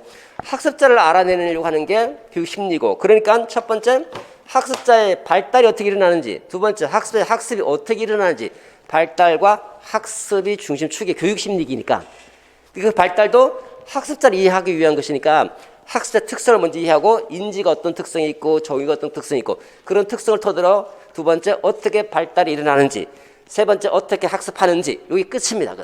이렇게 뭔가 간단하게 전체 구조를 잡은 다음에 세부사항 쭉쭉쭉 가지치면서 공부해 나가셔야 돼요. 그러면 전체가 쫙 한눈에 들어옵니다. 제가 무슨 말을 하는지 잘 이해하셔야 될 텐데요. 전공도 마찬가지요. 전공도 한눈에 본질을 본 다음에 이 본질에다가 가지를 쳐 나가는 거예요. 가지를 쳐. 이 전체를 이리관지 한눈에 꿰뚫어 볼 수 있는 그게 관점이 되게 중요한 거예요. 딱 교육 과정 뭐지? 교육 심리가 뭐지? 딱 한눈에 한마디로 정의할 수 있는 사람은 전체를 꿰뚫어 볼 수 있는 사람이에요. 한마디로 딱 정의한 다음에 가지치기해서 전체를 구조화해 주셔야 된다는. 그 다음에 두 번째 핵심 키워드. 세부 내용이 있으면 그 내용들 굉장히 많습니다. 전공도 마찬가지고 교육학도 마찬가지죠. 그 많은 내용을 그대로 암기하는 사람이 있는데 이거는 진짜 무모한 짓이에요. 근데 실제로 그런 사람이 있더라고요. 진짜 그대로 암기해요. 놀랍더라고요. 저는 이제 강의하면서 그렇게 사진 찍듯이 암기하는 사람 처음 봤어요. 그 초수에 그 차석을 합격하셨어요. 근데 사진 찍듯이 암기하더라고요. 그런 사람이 가끔 있어요. 가끔. 많지는 않아요. 근데 제가 강의하면서 그런 사람 처음 봤습니다. 그런 사람은 그냥 예외예요. 예외. 너는 나와 있어. 예외고, 일반적으로는 그 많은 내용을 전부 다 암기 못합니다. 그러면 핵심 키워드를 뽑아내서, 그 키워드라고 하는 것은 얘가 없으면 중심이 없기 때문에 말이 안 되는 거예요. 가장 중요한 거, 다 지우더라도 지울 수 없는 거, 그게 핵심 키워드입니다. 걔를 딱 간파해. 이거를 내 머릿속에 집어넣어야 되는 거죠. 다 집어넣는 것이 아니라 그대로 외우지 마세요. 종종 그대로 외우려고 합니다. 그 다음에 세 번째입니다. 이해를 해야 되지. 내용 전체를 이해. 배경 지식, 사례를 통해서 확실하게 이해하셔야 돼요. 이해가 중요합니다. 그 다음에 이해가 됐으면 암기를 해야 되겠죠. 이해와 암기는 병진입니다. 같이 가야 돼요. 암기, 키워드 중심으로 암기할 때도 내용을 그대로 외우는 것이 아니라 키워드 중심으로 암기를 할 수 있도록 해야 됩니다. 또 그렇게 강의를 할 것이고, 그 다음에 논술은 이제 이해하고 암기한 것을 글로 써야 되겠죠. 논술 능력이 요구되는데 논술 능력 별거 없습니다. 보통 이제 7, 8호부터 이제 논술 제가 확실하게 잡아드리는데 진짜 쉽습니다. 진짜. 저는 글쓰기가 좀 엉망인데 하는데 그런 선생님들도 선생님 논술이 이렇게 쉬운 줄 몰랐어요. 서론, 결론 쓰는 거 뭐 1분도 안 걸려요. 30초면 끝납니다. 30초. 서론 30초, 결론 30초. 어떤 선생님은 시험장 가서 서론 쓰는데 15분 걸렸다고 그럽니다. 이거 완전 도박입니다. 어떻게 시험장에서 서론을 쓰는데 15분 걸립니까? 30초면 끝납니다. 그냥. 서론, 논리 틀이 있거든요. 그 논리 틀을 딱 잡아서 그대로 나가면 그냥 바로 나옵니다. 바로. 그래서 이제 모범 답안을 제공해 주면서 어떻게 쓰는지에 대해서 안내 드립니다. 그 다음에 적진율이 중요하죠. 그죠? 아무래도 이제 뭐 공부한 데서 나와야 되고 또 여러분들한테 시험에 실제 도움이 돼야 되는 거잖아요.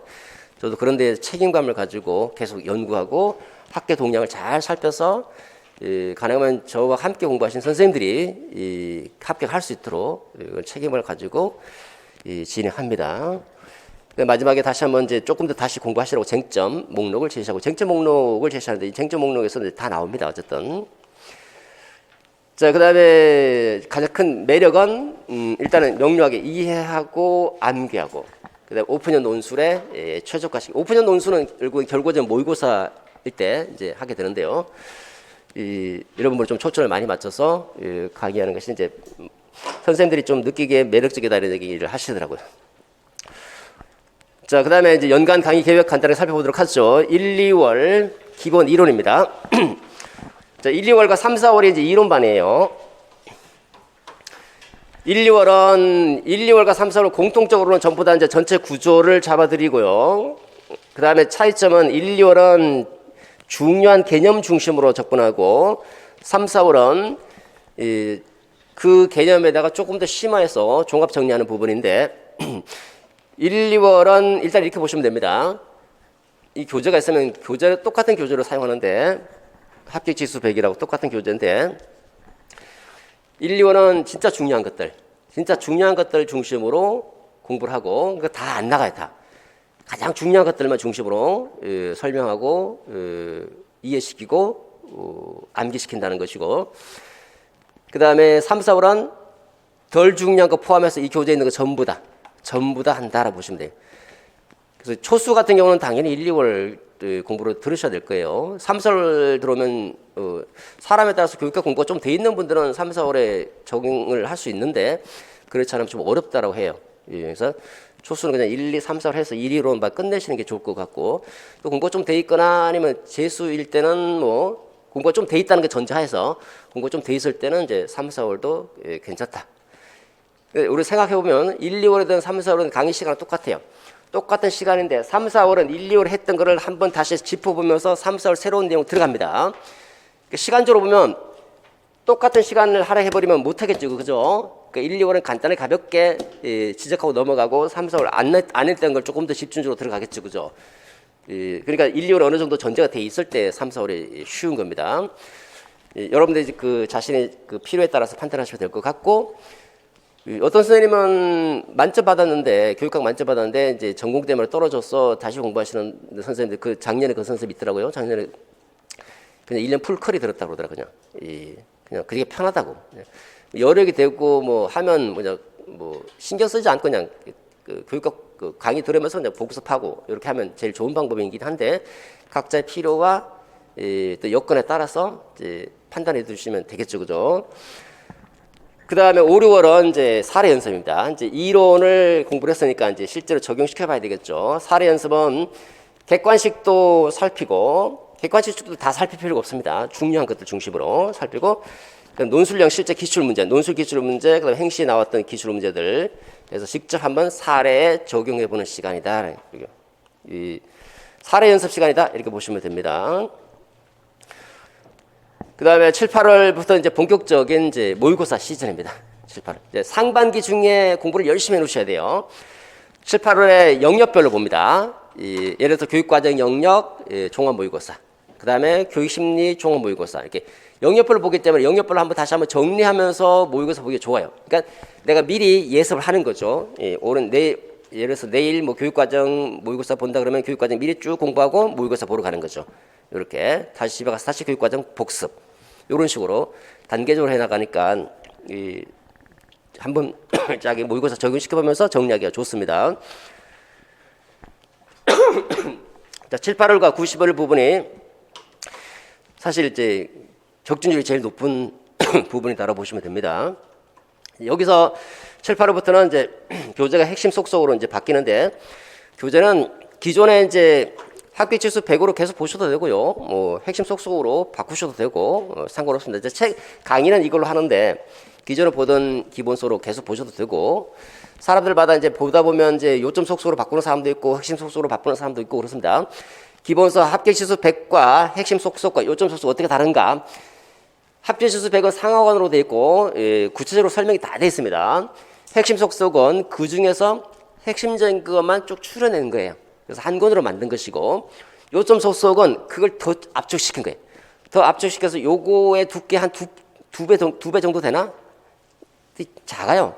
공부 좀 됐는 분들도 요거 갖고 공부하시는 분들도 있고, 제가 볼 때 가장 중요한 그냥 가장 괜찮은 게 핵심 속성이지 않을까.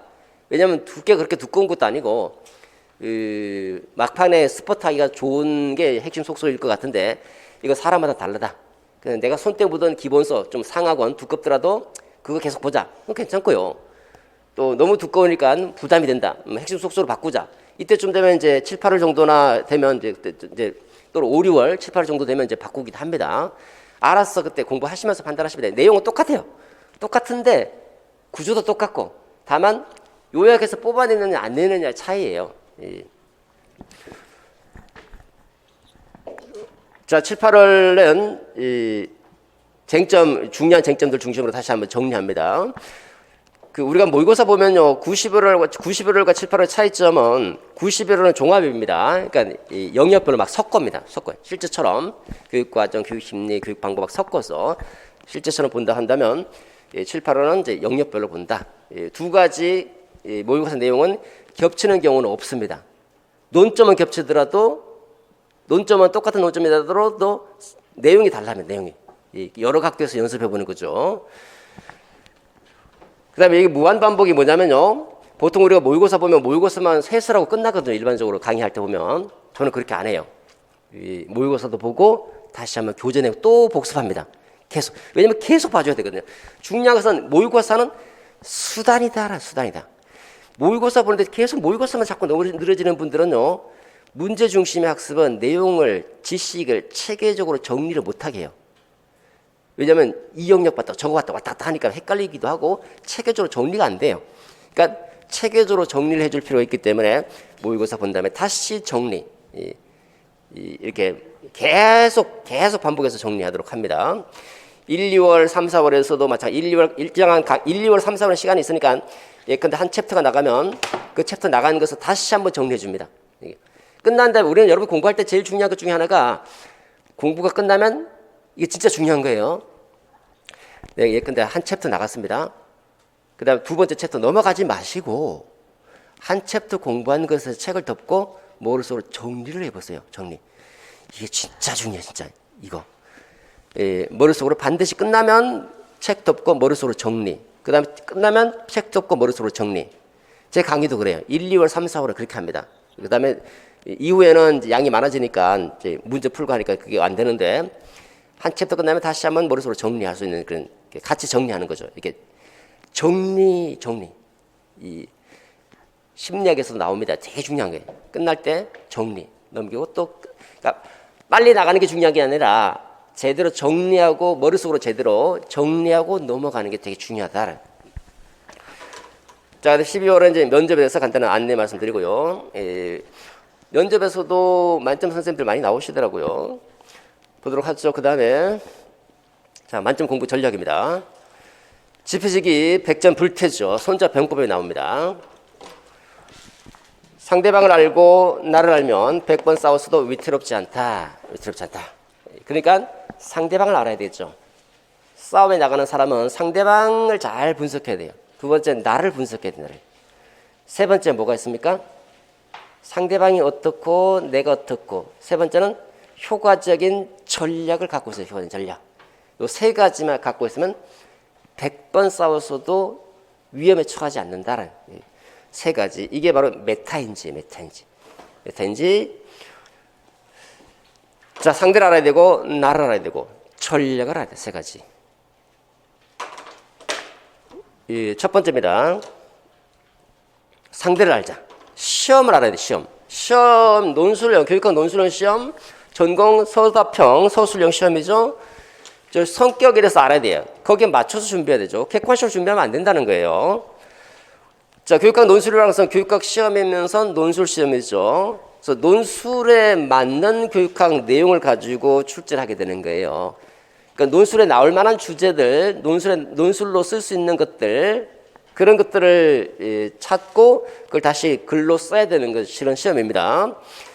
저 두 가지의 일 다 알고 객관식으로 준비하지 마시고 논술식으로 준비할 필요가 있겠다. 교육학 공부하더라도 객관식에 출제될 수 있는 내용을 빼고 논술로 출제될 수 있는 내용을 중심으로 해서 논술적으로 생각하면서 접근하는 것이 필요합니다.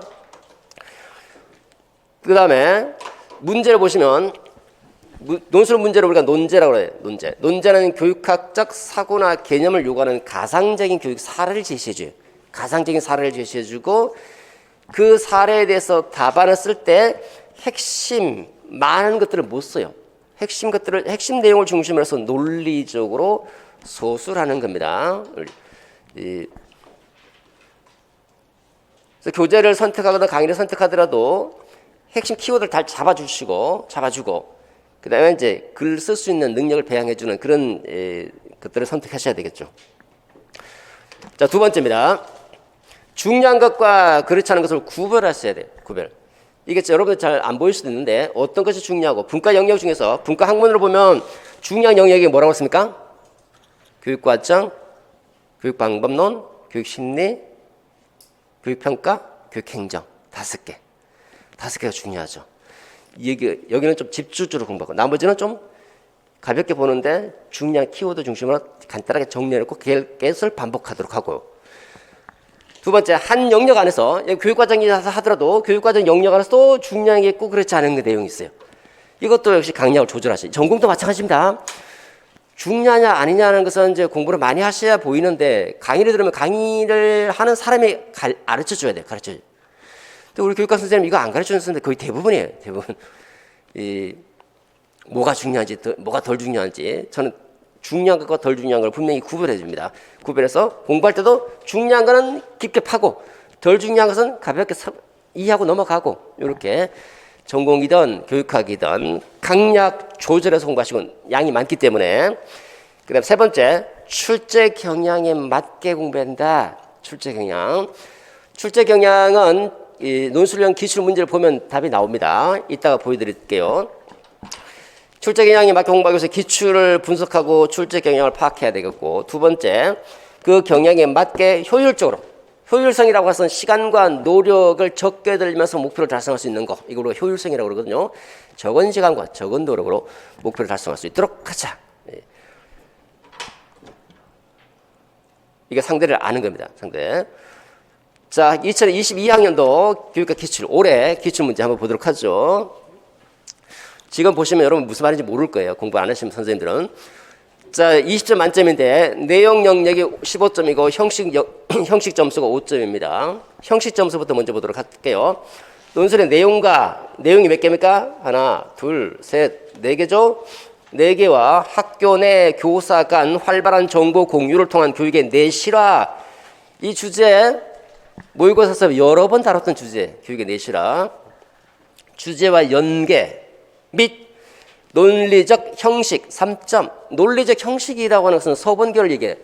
서본결의 형식을 갖추면 1점, 연계시키면 2점, 얘는 1점 해서 3점이에요. 서본결 갖추면 1점. 그 다음에 이 주제, 이게 주제입니다. 주제와 이 내용을 연계시키면 2점. 이게 무슨 말인가? 요 각각 논의할 때마다 이 주제와 연계해서 논술하라는 거예요. 처음에는 잘 안 돼요, 근데. 이 7, 8월 모의고사부터 이제 본격적으로 이거 연습하는데, 이건 어쨌든 점수 받는 점수예요, 그냥. 받아가야 되는 점수고. 이렇게 해서 3점. 표현의 적절성은요, 상대방의 채점자가 읽었을 때 무슨 말인지 이해가 돼야 된다는 거예요. 이해가 안 되는 거는 대표적으로 문장이 굉장히 길어서 주술 호응 관계에 어긋난다든지 무슨 말인지 읽어도 이해가 안 되는 문장들이 있어요. 이거는 표현의 적절성에 본격적으로 위배되는 거예요. 읽어서 이해가 안 되는 문장들. 대표적으로 문장이 굉장히 길다. 두 번째는 호응 관계 위배. 이게 대표적인 거예요. 맞춤법 이게 별로 안 중요해요. 맞춤법은 뭐 국어 선생님만 채점 위원으로 들어가는 게 아니거든요. 맞춤법은 띄어쓰기 이거는 뭐 원고지에 쓰지 않는 이상 띄어쓰기 안 봐요. 이런 거 안 봅니다. 그러니까 제일 중요한 거는 표현 자체가 이해가 되는 표현인가 아닌가. 그러니까 비문, 호응관계 위배, 문장이 너무 길어서 무슨 말인지 이해가 안 되는 문장. 두 번째는 문장이 완결되지 못한 완결된 문장. 완결되지 않는 문장은 문장이 아닌 거예요. 그거는 쓰다 만 거 있잖아요, 그죠? 쓰다 만 거. 이게 대표적인 표현의 적절성에 위배되는 문장들입니다. 나머지 그런 사유가 없으면 그냥 다 가져가는 점수예요. 그러니까 여러분들 5점, 이 형식 점수 5점은 가져가야 되는 그냥 가져. 5점 일단 기본 깔고 들어갑니다. 자, 근데 교육학이 20점 만점이라고 했죠? 20점, 전공이 80점입니다. 여기에 40%를 못 넘기면 과락이에요. 과락 점수가 몇 점이냐면 40%니까 8점이죠? 이거는 24점이죠? 32점이죠? 8점 미만을 받으면 과락이에요. 32점 미만을 받으면 과락입니다. 40% 못 넘기면 과락받는 분들 의외로 있습니다. 의외로 많습니다. 의외로. 근데 한번 보세요. 5점이잖아요. 3점만 더하면 과락 넘어가는데 3점을 못 넘기다 15점 중에서 너무하지 않습니까? 이 친구는 여기서도 엄청 깎겠다는 거겠죠, 그죠? 이게 또 제대로 뭔가 안 돼 있다는 거예요. 그러니까 자, 그 다음에 내용 점수입니다. 보시면 4점, 4점, 4점, 3점 이렇게 돼 있죠. 하나씩 보시면 첫 번째가 교육과정 파트예요. 교육과정. 두 번째가 교육평가. 세 번째가 교육방법론. 네 번째가 교육행정입니다. 자, 이게 2022학년도 올해 문제. 작년에도 교육과정, 교육평가, 교육방법, 교육행정. 순서도 똑같아요, 작년에도. 자, 여기 교육심리가 빠졌잖아요, 그죠? 교육심, 선생님 아까 교육심리 중요하다고 그랬잖아요? 예, 교육심리 중요합니다. 중요해요. 교육심리가 나올 때가 됐죠, 이제. 교육심리 중요합니다. 이렇게 5개 영역이 제일 중요하다. 자, 교육과정 문제 한번 볼게요. 송교사가 언급한 교육과정의 수직적 연계성, 학습자 측면에서 갖는 의의 2개, 1점, 1점. 하나씩 2개 쓰면 1점, 1점. 송교사가 계획하는 계획이라는 말이 있는데 이 송교사 계획 속에는 뭐가 들어있냐면 제시문을 보면 범위와 계열성이라는 얘기 있거든요. 범위와 계열성을 고려하여 교육과정의 재구성의 방법 2가지 1점, 1점 총 4점이죠, 그죠? 하나씩 여기는 0.5점 이런 게 없습니다. 그냥 쓰면 1점, 못 쓰면 0점이에요. 0점. 근데 실제 시험 점수를 받아보면 이런 경우가 있습니다. 19점 33, 19점 67 이렇게 나와요. 요거는 채점자가 3인이에요. 3인이 채점하니까 예컨대 19점 66은 67은 한 명이 2명이 20점을 주고 한 명이 19점 주면 이렇게 나와요. 평균 내면. 여기는 한 명이 20점 주고 2명이 19점을 준 거예요. 그러면 19점 33이 나옵니다. 이렇게 해서 소수점이 나오는 거지. 뭐 하나가 조금 미약한데 0.5점 주자 이게 없습니다. 맞으면 1점, 틀리면 그냥 0점. 1점씩.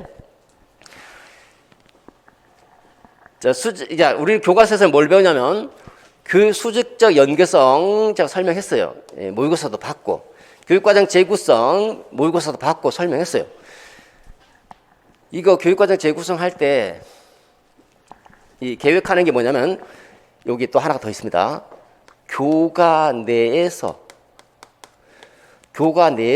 범위와 계열성을 고려하여 교육과정 재구성하자 제시문이 그렇게 나와 있습니다.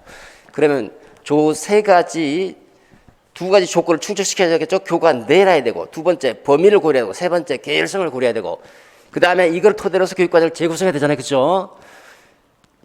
제가 이거 모의고사 볼 때 첨삭 과제로 냈는데, 아니 이게 교과 내에 재구성 방안 쓰라 이렇게 했더니 교과 내라고 하는 것을 무시해버리고 교과와 교과 간을 연계시켜서 재구성한다 이렇게 쓰는 사람들이 많았어요. 첨삭하면서 많이 느꼈습니다.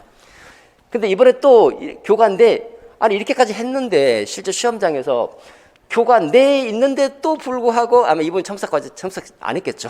강의를 안 들었거나 교과 내를 무시해버리면 안 된다는 거예요. 무시하고 또 쓰고 있는 분들도 보이더라고요. 그 다음에 보십시오. 수직적 연계성을 물어본 게 아니라 수직적 연계성은 학습자 측면에서 갖는 의의잖아요. 그죠? 이거는 책이 없습니다. 그 다음에 범위와 계열성을 고려한 교육과정 재구성, 이거 책이 없어요. 이게 바로 이거 범위 중요합니다. 계열성 중요해요.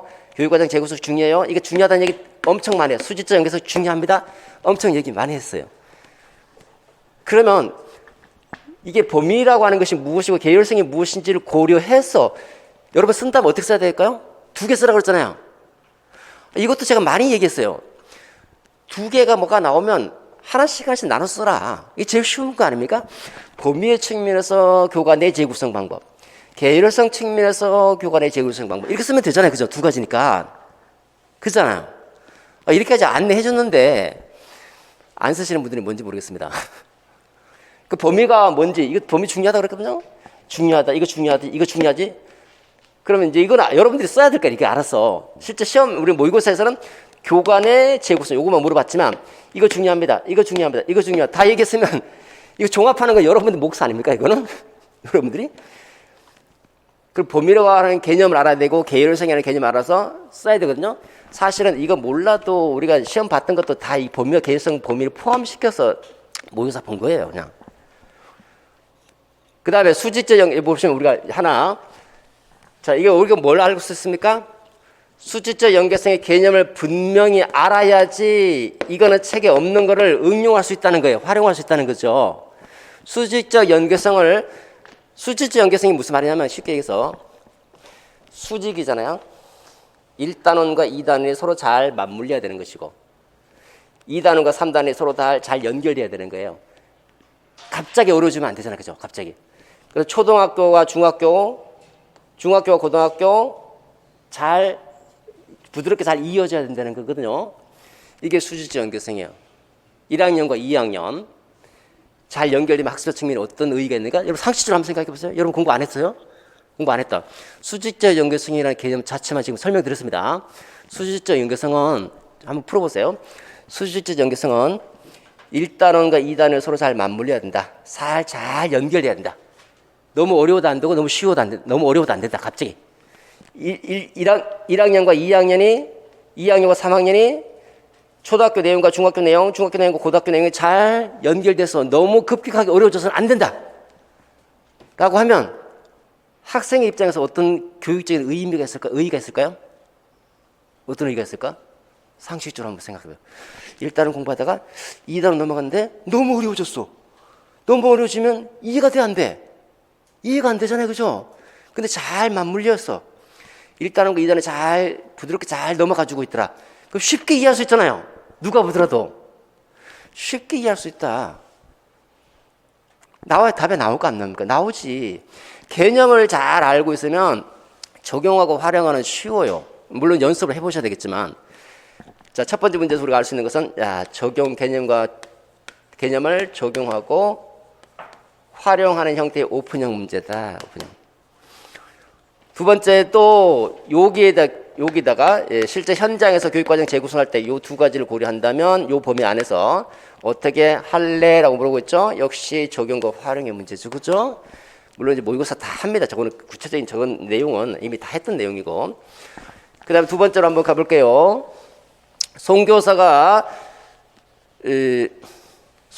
총평, 자, 요게 첫 번째에서는 적용과 활용인데 개념이 어떻습니까? 개념이 범위라고 하는 것도 있고 두 번째는 계열성이라는 것도 있고 이 범위와 계열성의 관점에서 교육과정 재구성이잖아요. 그죠?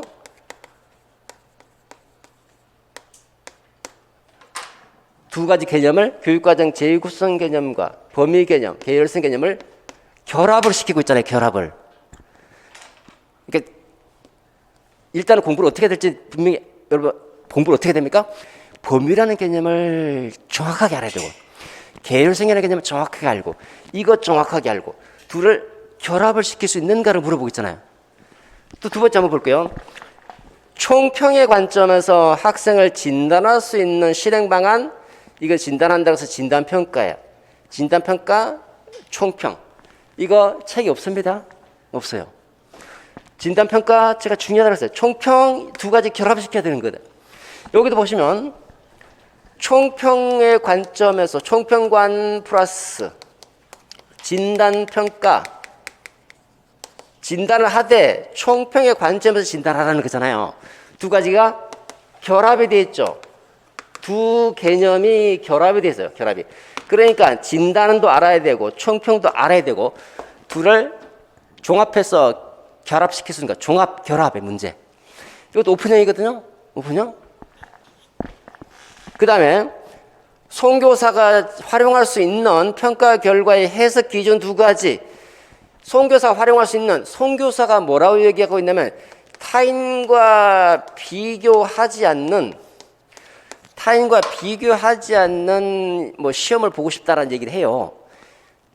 그러면 제가 모의고사 할 때도 계속 얘기하는데 타인과 비교 안 한다. 타인과 비교한다. 뒤집어 봐봐. 그럼 누구하고 비교해야 되는 거야? 저기하고 비교해, 저기. 그 평가 결과의 해석 기준이 타인과 비교해서 해석하지 말고, 이 말은 다시 뒤집으면 뭐예요? 자기와 비교, 자기와 비교하든지 교육 목표와 비교하든지, 그죠? 자기 비교, 자기 참조평가, 성장지향, 능력지향, 노력지향이 있거든요. 이거 엄청 강조해서 중요하다고. 그러니까 성장지향, 노력지향, 능력지향, 이게 직접적으로 물어본 것이 아니라 이거를, 이 말을, 타인과 비교하지 않는 말을 실제로 활용할 수 있는가를 물어보고 있거든요. 이런 개념 갖고 활용하고, 이거 갖고 활용하고, 이거 갖고 활용하고, 이렇게 활용할 수 있는가예요. 그러니까 이 개념들을 정확하게 알고 이게 전체 구조 딱 눈에 들어와야지, 아, 이 얘기하는 순간, 아, 이런 걸 얘기하는구나. 딱 알 수가 있는 거예요. 그리고 모의고사 볼 때 이런 얘기 많이 합니다. 이거 뒤집으라고. 뒤집으면 답이 튀어나온다고. 예. 이런 것도 어떻게 보면 이제 모의고사 할 때 스킬. 그래서 출제자가 원하는 방향을 찾죠. 그래서 역시 마찬가지 적용 활용이면서 이 적용 활용의 문제죠. 그 다음에 교육 방법론, 교실 수업에서 개발할 교수 전략. 요거는 뒷과 캐리 모형입니다. 뒷과 캐리 그냥 암기만 하면 쓸 수 있는 문제. 뒷과 캐리 나올 때가 됐습니다. 이렇게 얘기했거든요. 뒷과 캐리 중요하죠. 그 다음 온라인 수업에서 학생의 고립감 해소를 위해서 활용할 수 있는 구체적인 교수학습 활동 두 가지를 각각 그에 적합한 테크놀로지와 함께 제시했죠. 보십시다. 이 온라인 수업하면 고립감이 있다. 이거는 이미 설명을 했어요. 모의고사 볼 때. 애들이 요즘 온라인 수업하니까 시사적인 문제죠. 그죠? 온라인 수업하니까 심리적으로 선생님과 거리감이 생기고 혼자 있으니까 고립감이 되는 고립감. 이거 어떻게 극복해야 되는가? 모의고사를 이미 봤어요. 모의고사 주기 우리가 공개 모의고사도 받고 실제 모의고사도 받고. 그럼 이거는 누구나 다 쓸 수 있어요. 씁니다. 이미 제 강의 들었던 선생님들은. 여기 보시면 교수학습 활동 두 가지와 테크놀로지와 함께 앞에 거 2점, 뒤에 거 2점이거든요. 이거 뭡니까? 교수학습 활동 두 개 쓰고 교수학습 활동 A, 테크놀로지 A-, 교수학습 B, 테크놀로지 B- 이렇게 써야 되잖아요. 그죠? 그러면 이제 이 말을 처음 듣는 거지, 테크놀로지. 제 모의고사에서 테크놀로지라는 말 안 썼거든요. 이걸 해소할 수 있는 방법을 쓰라 이렇게 하니까 그 속에 이미 테크놀로지가 들어있는데 테크놀로지가 뭐지? 제가 강의할 때 그런 얘기합니다. 문제가 어려우면 쉬운 말로 바꾸라. 쉬운 말로. 테크놀로지를 우리나라 말로 바꾸면 뭡니까? 테크놀로지? 기술이잖아요. 기술. 어떤 온라인 기술을 가지고 할래. 그죠? 할래. 그러니까 자 여기도 보면 고립감, 학생의 고립감 해소. 고립감이 뭐예요? 혼자 있는 건 혼자 뒤집어 봐. 그러면 여러 사람이 함께 학습하는 함께. 여러 사람 함께. 혼자 아니니까 사회잖아요. 그죠? 사회적 상호작용. 상호작용이 가능한 수업 방법을 들고 그 수업 방법을 온라인으로 제시할 수 있는 테크놀로지 쓰라는 거잖아요. 그죠? 문제를 정확하게 찾아야 돼. 이거 뒤집으면 답이 나오는 거 이게 뒤집으면. 예, 실제로 몰라도. 그러니까 함께 할 수 있는 게 뭐지?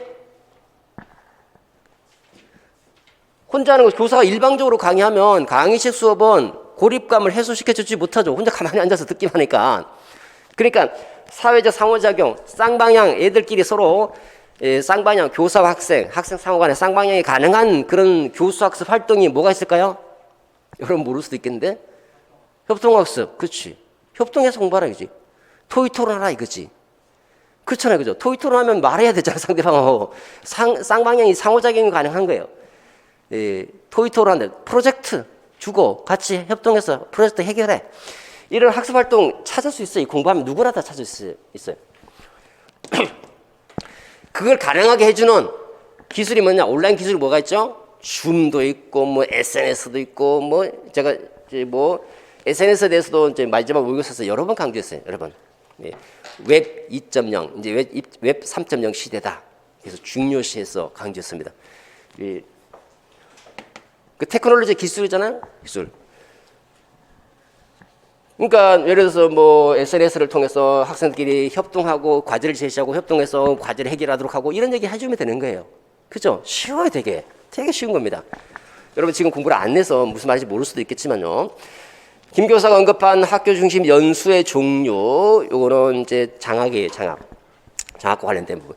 제가 그 행정하면서 지금 장학이 교육 행정에서 여러분 꼭 알고 가야 될 게 장학과 지도상이다. 마지막 모의고사 할 때 얘기했어요. 장학과 지도서 반드시 보고 가야 된다. 장학에 뭐 동료 장학이라든지 또는 전무적 학습 공동체, 써도 돼요. 전무적 학습 공동체는 보통 일반적으로 이제 초등교직 논술하고 그 초등교직 논술을 우리보다 일주일 앞서서 시험 보거든요. 초등교직 논술을 설명합니다, 제가. 왜냐하면 초등교직 논술에서 나왔던 문제가 비슷하게 임용시험에 나오니까. 올해는 초등교직 논술을 하고 유아교직 논술도 함께 다뤄줬어요. 보통 유아까지 안 다뤘거든요. 유아 보니까 전문적 학습 공동체가 나와 있네. 전문적 학습 공동체. 그러니까 그렇지 않아도 강조했는데 유아에서 나오니까 다시 한번 강조하려고 유아 그 교직 논술까지도 해설해 줬거든요. 전문적 학습 공동체 다시 한번 보고 들어가야 된다. 전문적 학습 공동체 쓴 사람 많아요. 쓰면 되는 거예요. 전문적 학습 공동체. 연수를 활성화하기 위한 지원할 수 있는 구체적 방안이죠. 지원 방안. 이것도 오픈형이죠. 이런 건 답이 없습니다. 이런 건 책이 없어요. 그 책에 있는 개념들을 중심으로 서술해 주셔야 되는 거죠. 역시 마찬가지로 이런 개념들을 얼마나 적용하고 활용할 것인가라는 문제. 다시 한번 올해 기출 경향을 살펴보시면 역시 종래대로 요거 하나 빼고 요거는 그대로 암기하면 쓸 수 있는 문제고 나머지는 개념들을 얼마나 적용하고 활용할 수 있는가라는 오픈형 문제다. 첫 번째. 두 번째, 오픈형 문제라도 이렇게 수직적 연계성이 학습심을 찾는 의 이렇게 나올 수도 있겠지만 여기 있는 것처럼 요 계획하는 것이 다른 것과 결합시켜서 나올 수도 있고 총평의 관점과 진단검사, 진단평가 둘을 결합시켰죠, 그죠? 이렇게 단순하게 오픈형으로 나올 수도 있고요. 그죠? 이렇게 보면 두 가지 개념들을 결합시키고 종합시켜서 나올 수도 있고 하나의 개념을 얼마나 적용하고 활용하는가 이런 형태로 오픈형이 출제되고 있다는 거. 그럼 어떻게 준비해야 될까요? 답은 명확해요. 첫 번째, 개념을 정확하게 이해한다. 활용하려면 개념을 정교하게 이해해야 돼요. 두 번째는 그걸 자꾸 활용해 보려고 하는 연습을 해야 되는 게 연습을. 두 가지. 이거지. 일단 처음에 여러분들 기본 뭐 1, 2월, 3, 4월은요 개념을 정확하게 이해하는 게 제일 중요해요. 정확하게 이해하고 가능하면 실제 상황에 현재 상황에 자꾸 활용해 보려고 하고 사례를 들어보려고 하고 그런 연습들을 해 나가야 된다. 자, 두 번째입니다. 이제 나를 알아야 된다. 나를. 내가 누구인가? 나의 평소 습관, 성실한가, 게으른가, 의지가 강한가, 약한가, 약하다면 이걸 어떻게 극복해야 될 것인가는 전략을 세워야 될 것이고요. 체력 상태, 장거리 마라톤과 같은 공부를 해야 되니까 적절한 운동, 휴식도 매우 중요해요. 일주일 내내 공부하는 것보다는요, 일주일에 한 번 정도, 하루, 예를 들어서 일요일 날 쉬어줘야 됩니다. 다 쉴 수는 없는 거예요. 다 쉴 수는 없고, 그냥 한 3, 4시간 정도는 쉬어주셔야 됩니다. 그냥 편안하게 하고 싶은 거 하고, 먹고 싶은 거 먹고. 그다음에 내 학습 능력은 어떤가, 내가 구조화할 수 있는 능력이 있는가. 구조화가 좀 부족한 친구는 스스로 구조화를 잘하는 사람도 있고요, 못하는 사람도 있습니다. 못하면 구조화 잘하는 강의, 잘하는 내용을 들으셔야 되고, 내 이해력은 어떤가, 암기력은 어떤가.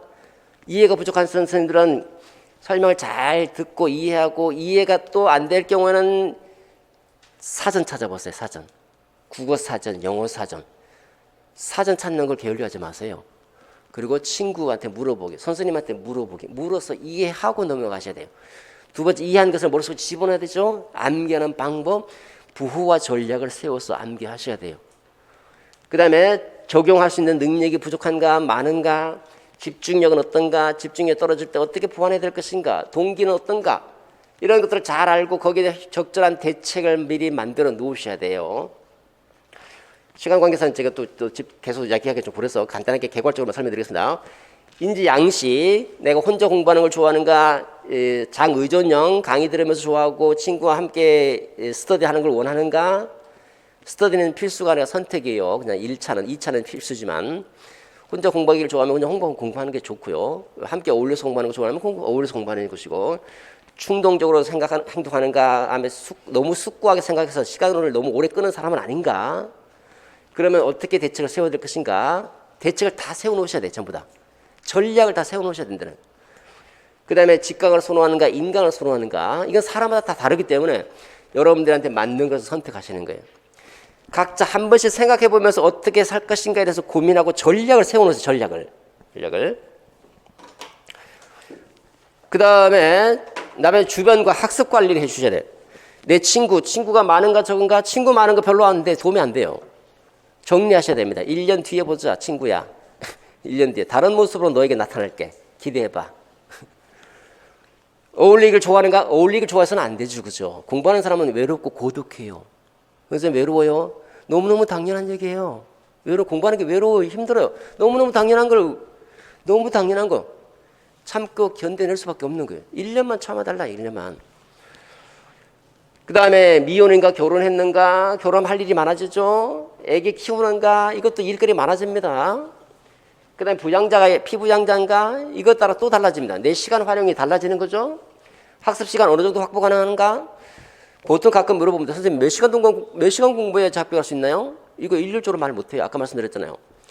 똑같은 5-6시간 공부하더라도 7-8시간의 효과를 내는 사람이 있는가 하면 못 내는 사람도 있는 거예요.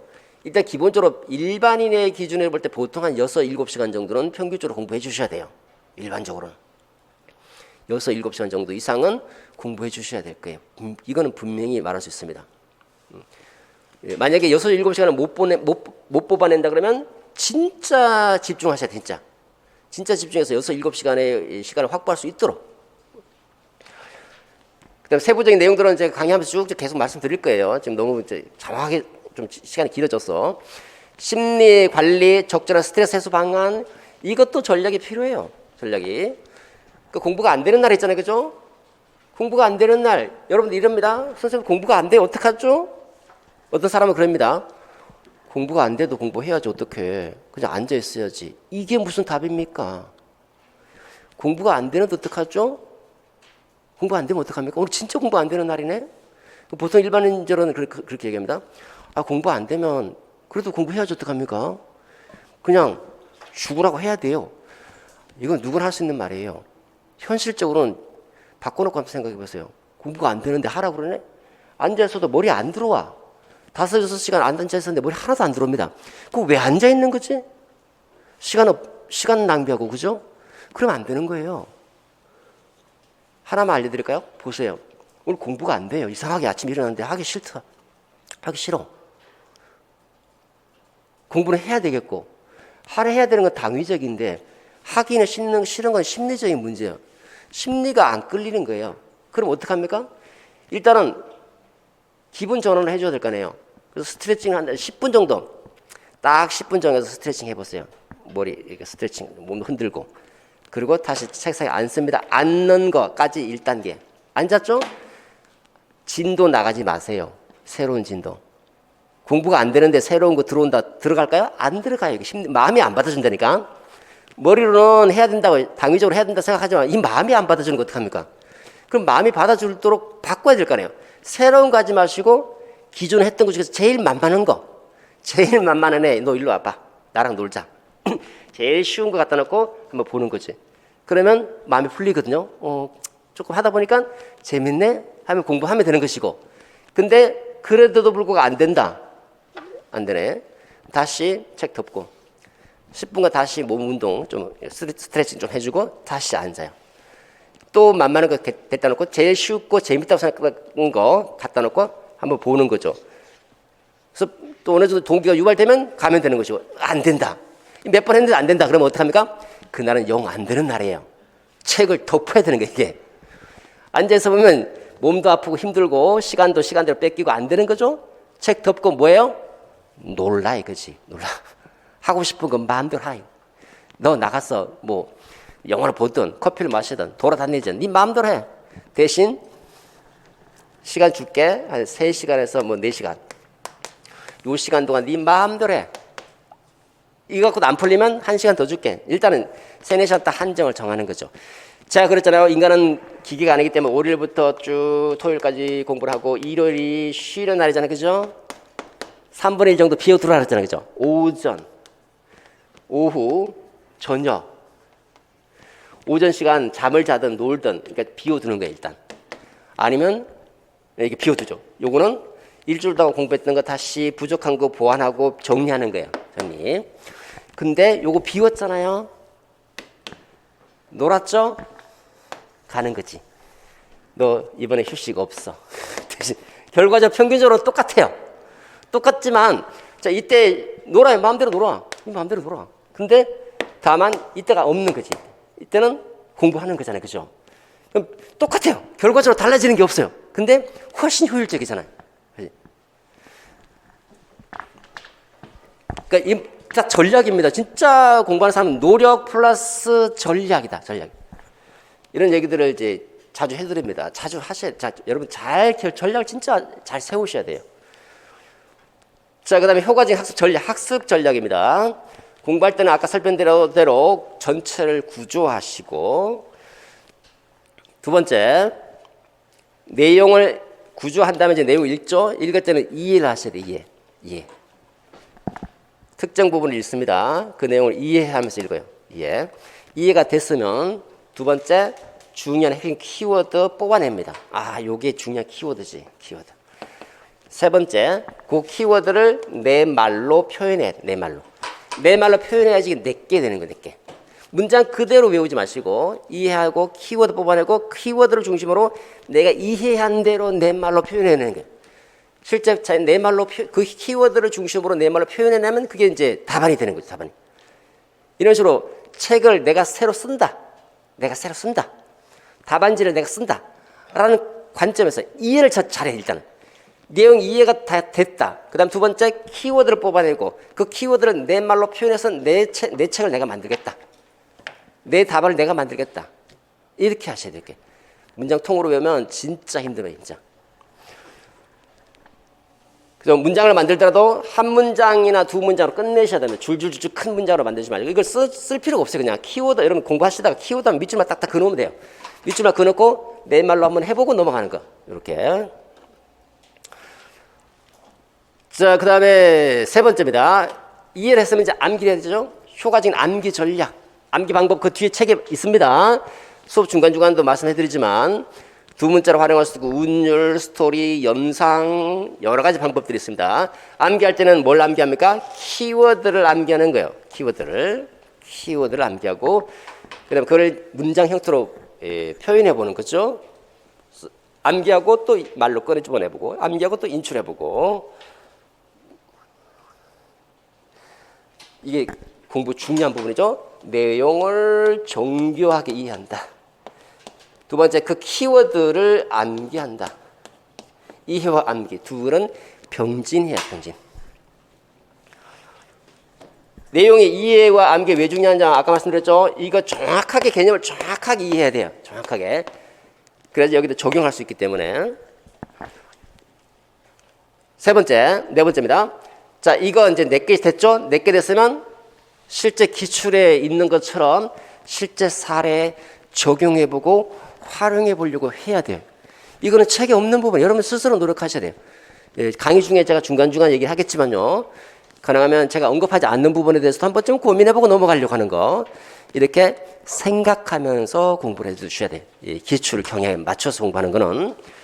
자, 이거 어떻게 하느냐. 첫 번째, 내가 개념을 이해했고 암기했죠. 개념을 정확하게 끄집어내보는 거예요. 끄집어내. 답안지 쓸 때도 마찬가지. 늘 말씀드리는데 모의고사 볼 때도 이 개념을 정확하게 끄집어낸다. 끄집어낸다. 계열성이란 뭐냐? 한번 생각, 여러분 해보세요. 계열성은 순서입니다. 키워드가 순서예요. 순서. 내용, 교육과정 재구성. 여러분 답 쓸 수 있어요. 보세요. 공부 하나도 안 해도 정확하게 알면 교육과정을 재구성한다는 말은요. 교육 내용, 교육과정 내용이라고 했잖아요. 그죠? 교육 내용을 다시 구성하는 거거든요. 근데 계열성은 순서입니다. 순서. 순서를 고려해서 재구성한다. 그럼 어떻게 재구성해야 됩니까? 한 교과 내에서 순서를 변경해서 재구성한다. 되죠? 그죠? 이거 답이에요, 이게. 답이. 내용 순서 바꿀 수도 있잖아요. 그죠? 내용 순서. 교육과정, 계열성을 고려해서 교육과정 재구성하는 방법을 제시하라. 여러 가지 내용 중에서 뭐 쉬운 것부터 어려운 순서대로 또는 논리적인 순서대로 순서를 재구성해서 교육과정을 다시 구성한다. 답이잖아, 답. 개념이 중요한 거예요. 키워드가, 핵심 키워드가. 이렇게 정확한 개념 인출한 다음에 내가 요거를 실제 적용해 보는 거예요. 실제 인출한 다음에 이게 인출했죠? 그 다음에 이거를 어떤 사례나 실제에 적용할 수 있는지 상황을 한번 떠올려 보고요. 그 둘을 연결시키는 거죠. 그리고 나서 실제 상황에 맞게 한번 적용시켜 보고 사고를 확장시키는 거예요. 예를 들어서 보세요. 스턴버그는 삼원지능 이론을 제시했거든요. 스턴버그의 삼원지능 이론. 여러분 모를 거예요. 이제 초수분들은. 삼원지능 이론 인간의 지능은 세 가지가 있다는 거예요. 이 분석적 지능, 분석적, 경험적,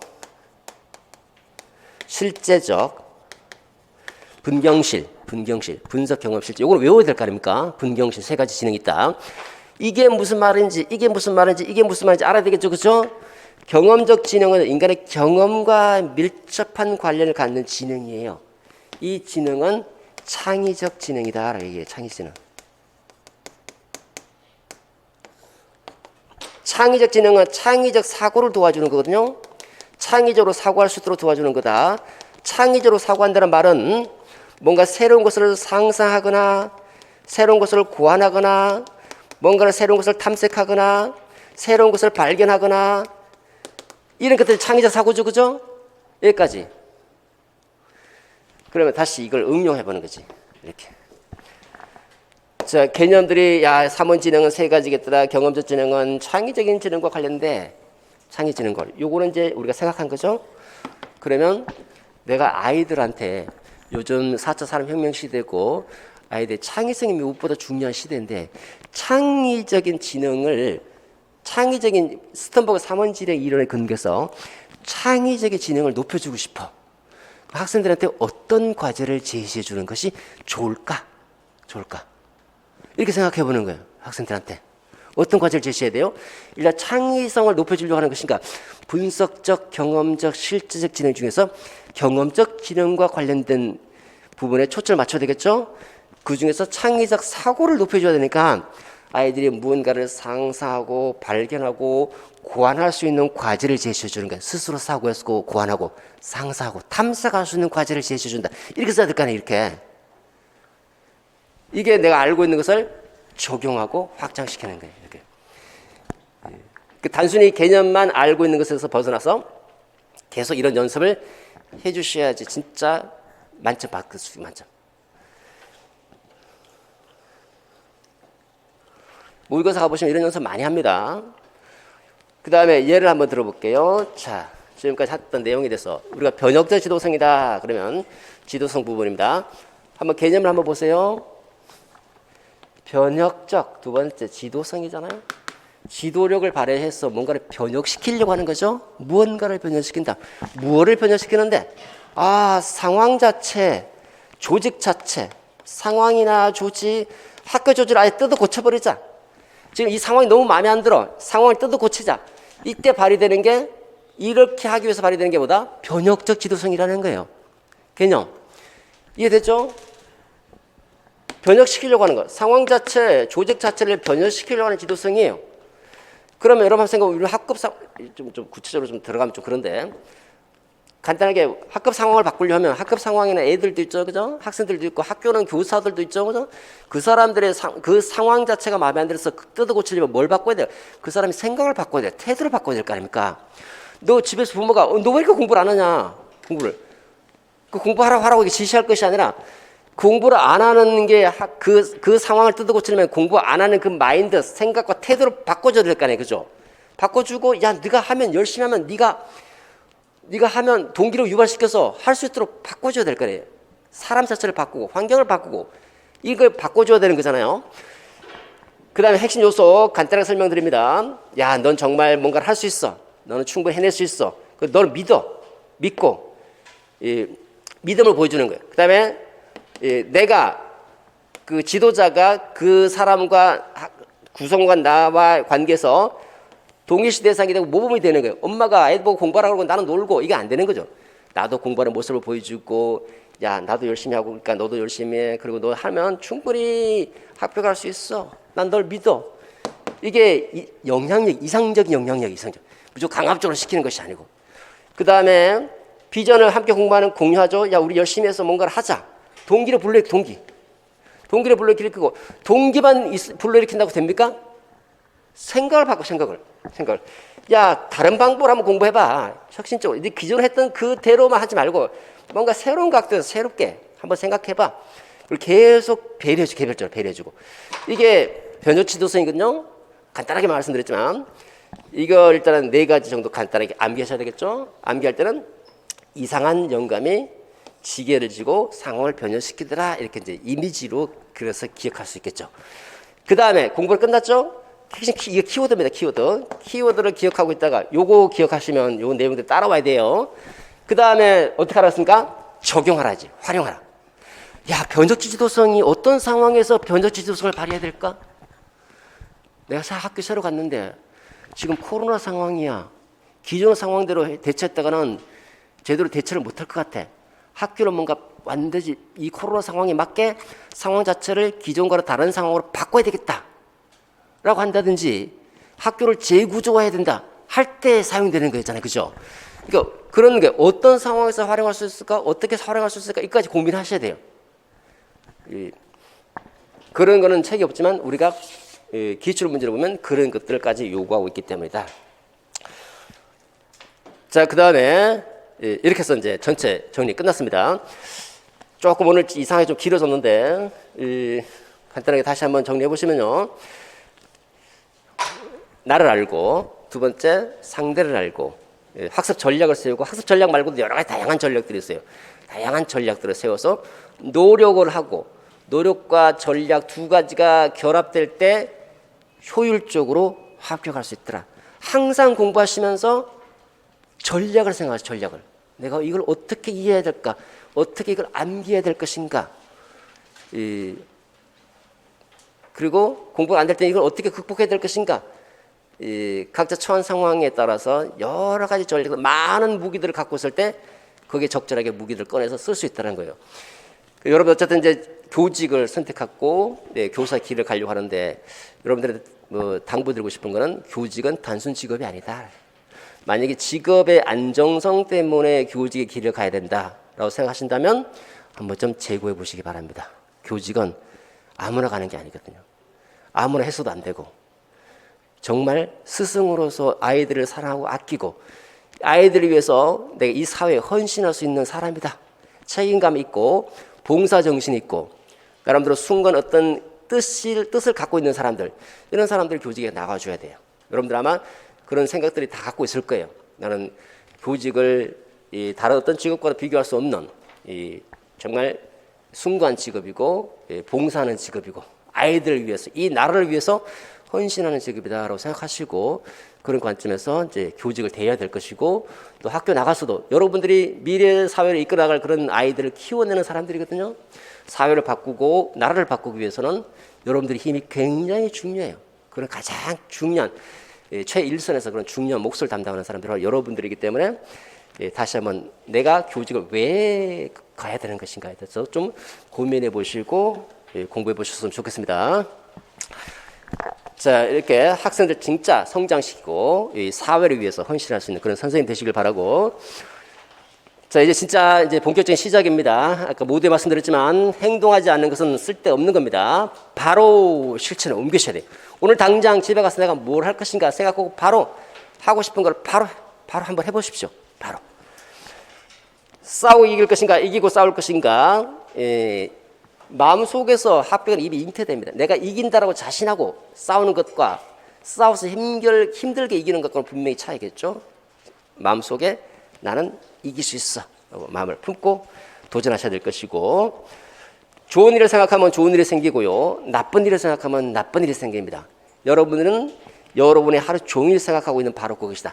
교직을 생각하고 공부하는 선생님들은 항상 긍정적인 마인드를 가지고 부정적인 생각 다 버리십시오. 내가 왜 이렇게 못하지?